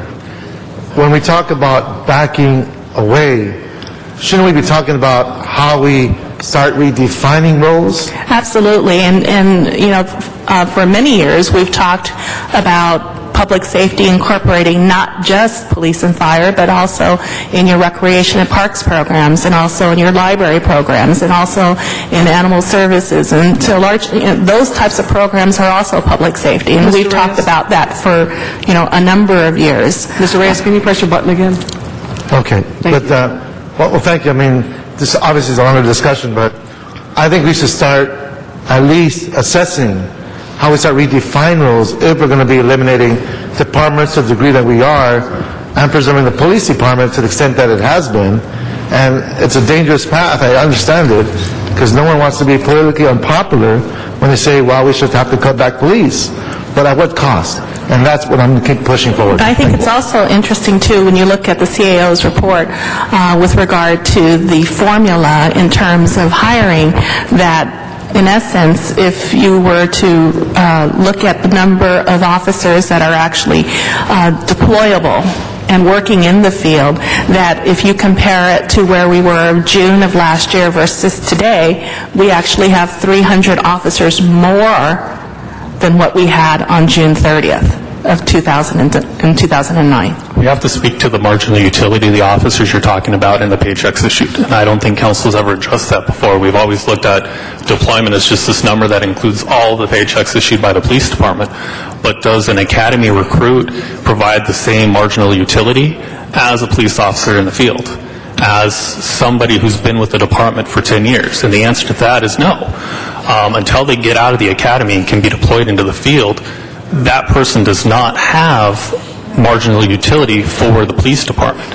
If we can go ahead and change the way we define deployment to include only the officers that are deployable, plus the officers who are on permanent work restriction that need to be carried in that capacity until they attrit from the department, at which point the chief of police then could look at the position and make the determination of whether or not it was a civilian function or a sworn function and backfill accordingly. We could go ahead and enhance the services to the public and decrease the cost to the taxpayers and to the general fund. I mean, that $15 million is 120 positions, not sworn. So do the 100 officers who we would naturally attrit, is that worth the 120 people you would have to lay off in order to generate the savings to pay for those people next year? And that's the decision council will have to make. If I could add just one point to that. Just keep in mind that when you hire somebody, it takes 6 months to get them out. So as Jason was saying, you can compare utility, but the problem is you always have a lag time of getting the person out in the street, and then the real question is the level of service, and that's the elected officials. Mr. Alarcon, and then Mr. Parks for the second time. I'm following this conversation very, very good, and it's, I've been watching this particular situation, and the policy question is, at what level do we define maintaining our level of service? At the 9105 certified, post-certified workforce, or at the 9405 certified, post-certified workforce? What I'm not understanding is the $15 million, because if we were to choose the 9105 and recognizing that we had 93, theoretically we could reduce the police force by 393. We know that attrition is going to be about 400 to 500, and I'm wondering why we are only at 120 in that discussion. If we were to assume regular attrition, and what if we just committed to 393, which would include the 93 academy recruits that would theoretically become certified. And then we reduced it back down to 9105 in terms of our service commitment to the community. That would be 393, and while in next year we wouldn't get the full 12-month savings benefit, but obviously in the subsequent year we would generate a full year savings, which would be, I'm calculating more like close to $40 million. So I'm just curious, where are we getting this $15 million figure? We're looking at the $15 million figure. We anticipate 100 officers attriting from the department between now and the end of the fiscal year. So based on... So that's $125,000 each? Yes, fully loaded. The average salary for a police officer is $92,500. Then you're looking at health and These would be welfare... at the higher level? No, this is the average salary within the department. No, but the people that attrit are usually at the higher level. A third of the department's attrition is from the academy, which is below the average salary. So okay. it ends up working out that... To 125? Yeah. Okay, but you haven't factored in that if we don't replace the attrited officers. If we do not replace the attrited officers, it reduces our general fund salary obligation of the police department by $15 million next year. That's the $15 million. So 100 officers But fully I thought we loaded. attrited 400 to 500 a year. Well, when we were hiring classes of 70 every month, we were attriting... Oh, so you're saying that if we attrit and continue to recruit and hire? If we stop hiring, just stop hiring, we will attrit 100 officers. Some of those officers will be from the academy, some of those officers will be from the drop program, and some of the officers will be regular attrition. A lot of the attrition comes from the hiring program. In years where we were trying to net 520 officers, we were attriting 180 officers from the academy. Total attrition within the department was 520. Of that, 180 was police officers. If we didn't fill the attrited officers and we weren't hiring at the academy, wouldn't that be more than 120? It would be not through the end of this fiscal year. We're not seeing a lot of people leaving the department. A quarter of the department... I'm not talking about this fiscal year. I'm talking about next fiscal year. Next fiscal year, we might lose 240 officers to 300 officers if we're not doing an aggressive hiring plan. Well, so 300 officers would be a savings of closer to $30 million. In fiscal year 2011-12, yes. In next But it's fiscal going to be year... more than 15 million even next year.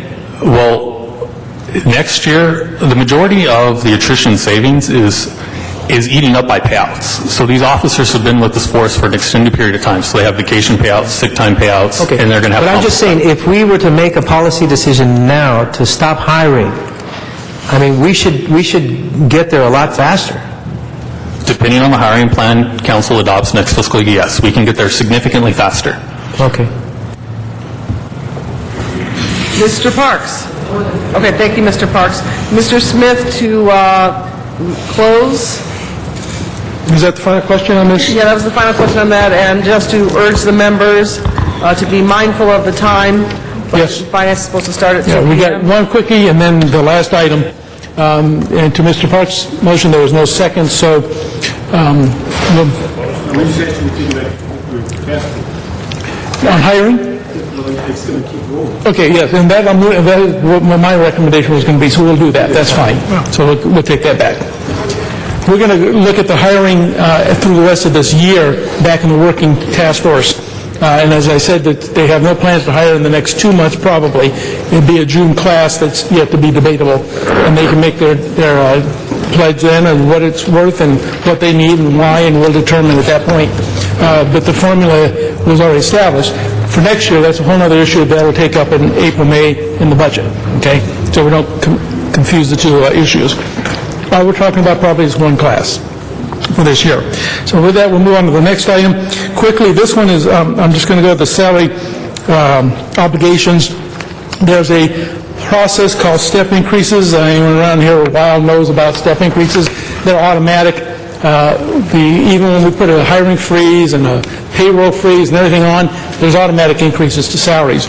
That equates to $7 million. We're going to refer that back to ERC. That is really a matter they've been discussing, and we're not going to take that up today. That brings us then to the last item, which is really 7 items together. They're on pages 4 and pages 8. That would be the injured IOD and work restrictions combined with civilianization, because an awful lot of that has the same relationships, same numbers, the same discussion. So if you would just bring forward the discussion we had on IOD, the numbers, and the restrictions we have on getting rid of them as easily as I'd hope we are, we can't, and if you explain that process, and then how you're looking at civilianization of the department in relation to Special Order 70 and the 140 process. Yes, in particular, we're looking, I think, at what you're calling item number 36, which is the department's currently carrying 428 officers that have they're considered permanent and stationary work restrictions. Out of the 428, due to some technology advances on the Sam Brown, which is the belt that we carry all of our equipment on, we actually were able to get 38 of those officers back to full duty to the field. So we're down to 390 officers who have these permanent work restrictions. And we worked very closely with the union and with the city personnel and with the police department several years ago when we enacted Special Order number 7. These 390 officers have been grandfathered in. We have a new policy for officers who are injured and who become permanent and stationary, and that's where we transition them into a civilian position or we pension them off. Currently, out of the 390, we're looking to see how many of these officers actually are working jobs that could be handled by civilians. We're in the process of looking through that. There are several officers that are in positions that would be handled by sworn officers anyway. They're working, especially in the detective functions. We're working very closely right now with operations to identify where each of those officers are working, and this is one of the areas that the CAO is referring to in terms of looking at what could be civilianized and what couldn't be. So we're in the process of that right now. But from going forward from Special Order number 7, if an officer becomes a permanent and stationary disability, then the department no longer keeps them as a sworn officer. Mr. Rosendahl. Yes, just a couple of questions. I really appreciate the thoroughness, Chief, that you're doing these numbers with. I appreciate it a lot. Couple of questions. One, an officer was making a suggestion to me the other day, and I want to throw it out to you. These are 300 officers that do accident reports. If it's not a hit and run or something that could be criminal, this officer raised the question, can't we let the insurance companies move forward with that rather than us putting a special officer out there to fill out the forms? I don't know if there's any value to that or not, but it's 300 officers suggested by an officer. I appreciate the question, Councilmember. Actually, that's one of the areas that we are exploring now in terms of trying to understand what are some of the things that we really need to do versus those that we do not in patrol. As we move forward, I think it's fair to say that the manner in which we've gone forward in providing service to the community, although we are a full-service police department, we're in some pretty tough budget times. Right. And whether or not we can continue to provide these types of services, this and many others are currently under review. And this issue right here that you named is one of those at the top of the list, trying to make a determination in terms of efficiencies, whether or not we can defer or default of that responsibility to someone else, or perhaps whether we cease doing it at all. But before we bring any recommendations, it's a matter of additional thorough review. Thank you for that. I appreciate it. And the sergeant who gave me that would appreciate you saying what you just said. I appreciate that. Next, the sergeant suggested that we shut down the desk or the some position that most businesses shut down after normal working hours. Anything to that? Anything at this point is on the table, I suppose.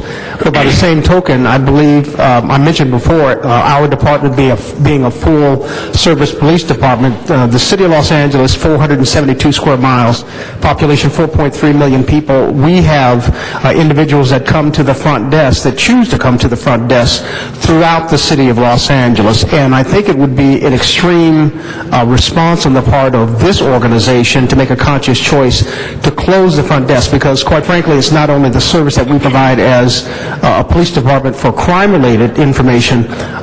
People come to the front desk all manner of times, all through the week, for the purposes of also getting other information that's intrinsic to their particular issues. So, inasmuch as I don't want to close the door on any possibility of efficiencies, I think we have to be very wise and circumspect if we decide to just turn the spigot off of a very important dimension of our police service. I totally agree with you, because I checked it with a lawyer who said that would be insane because we come day and night and up and down. But I wanted to at least throw it out to you. I didn't want to use those terms. From the sergeant. The last thing, and I know my time has run out, Madam President, has to do with a civilian doing a civilian job rather than an able-bodied officer doing the civilian job. The anecdotal story is an able-bodied officer is 30% more expensive than the civilian. How do we deal with, and how many able-bodied officers do we have doing that kind of stuff? Well, I think at one point they did a quick survey and came up with a small number of like 65. I don't even think that's accurate.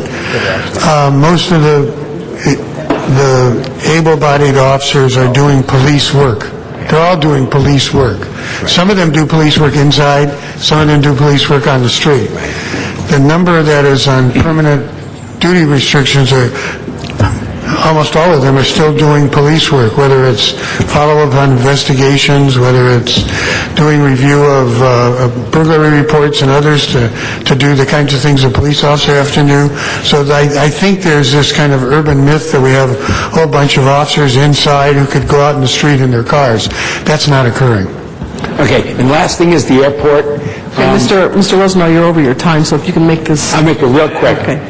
The airport, real quick, we don't want our general treasury paying for cops that are at the airport if the airport doesn't want it. We were at 24, went down to 17. I know it was going down. Do we still have LAPD at the airport, unauthorized by the airport? Because I'd like the airport to pay for them rather than the general treasury. I believe a conversation that you may have had with the chief of police here recently in terms of recalibrating that resource, and they are no longer assigned to the airport proper. Terrific. Thank you. Appreciate it on the record. Thank you, Mr. Rosendahl. Mr. Smith to finish. All right, if there's no further questions, that would conclude the reports. We've had a lot of good discussion, a lot of good recommendations. Obviously, the working group has a lot yet to do.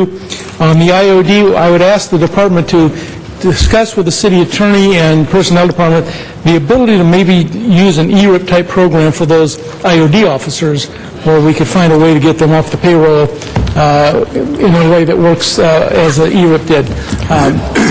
Further discussion, but we'll add that to the report. So with that, Madam President, that concludes the report. I ask the council to adopt the CAO recommendations as amended through the discussion today. Okay, before we close, Mr. Krikorian, press his buttons. And Ms. Hahn's pointing at me. Mr. Krikorian? Yeah, I think if he has a point of order, this comes first. Point of order is the motion to continue that one item to next Tuesday. As amended, that's included in all those things we said for next Tuesday, all those things going back to Budget and Finance, all those things going back to the working group are part of that report as amended through the day's discussions. I just have a small request. I don't want to take up a lot of time with it now, but since we had talked about the civilianization issue and identifying positions that might be appropriate for civilianization, 2 years ago, of course, the city controller did an audit and identified at that time 565 positions, which is approximately 6% of the entire sworn force, that might be susceptible to a civilianization. And while I see that we've made great progress in reducing the number of permanent limited disability officers, which is, I think, tremendous, I'd like to understand more when we come back for further discussion about this. What has been done over the last 2 years to address the recommendations of the controller or to consider and reject them?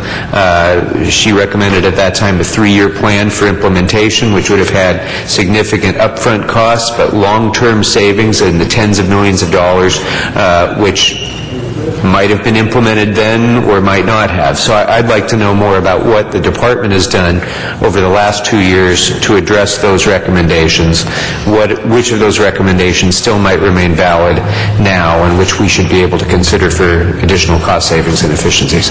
Just briefly building on the civilianization, in a previous controller report, they had identified 60-some-odd positions that were full able-bodied officers doing civilian work. It's not actually 68 full-time able-bodied officers. There's a combination of over 240 officers who are doing part-time civilian work because the department doesn't have civilian staff on hand to do the work at the time the officers are doing the work. So it's not fair to say that we could civilianize over 60 positions that were able-bodied because the department has those able-bodied officers in the field doing work. It's just we don't have the money to backfill them with civilians to give them 24/7 coverage. Thank you. Mr. Smith, did you have anything else to add to your closing remarks? No, I thank the council for the discussion. I think it was very vibrant, very appropriate, and the ideas brought forth added to the report, not detracted, and I appreciate that. And that we are continuing to comb the books in both departments for every dollar we can find.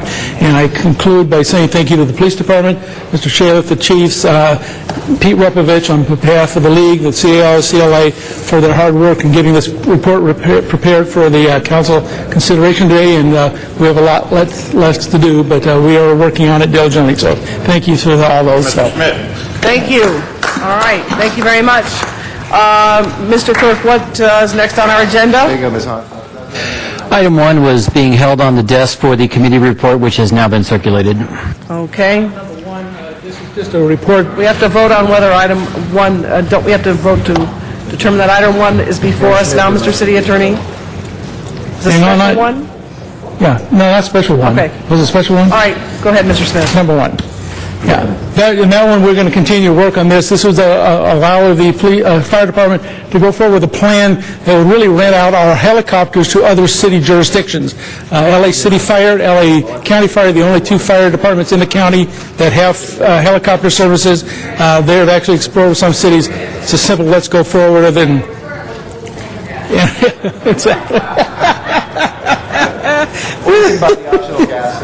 I'll take that. That's a friendly amendment. We'll take that. With that, I ask for approval. Open the roll, please. Close the roll. Tabulate the vote. 11 ayes. Next item. Item 2 was held on the desk, and there is an amending motion that has been circulated. All right. Anyone wishing to speak on item 2? If not, please open the roll on item 2. Close the roll. Tabulate the vote. 11 ayes. Next item. Next item. That does conclude the items on the special meeting for today. All right, we have to adjourn then. All right. All right. Would you please call the roll? Call the roll on the special meeting. Alarcon, Hahn, Weezer, Krikorian, Parks, Perry, Reyes, Rosendahl, Smith, Zine, Garcetti. All right, the meeting is adjourned. The special meeting is adjourned. Thank you, everyone.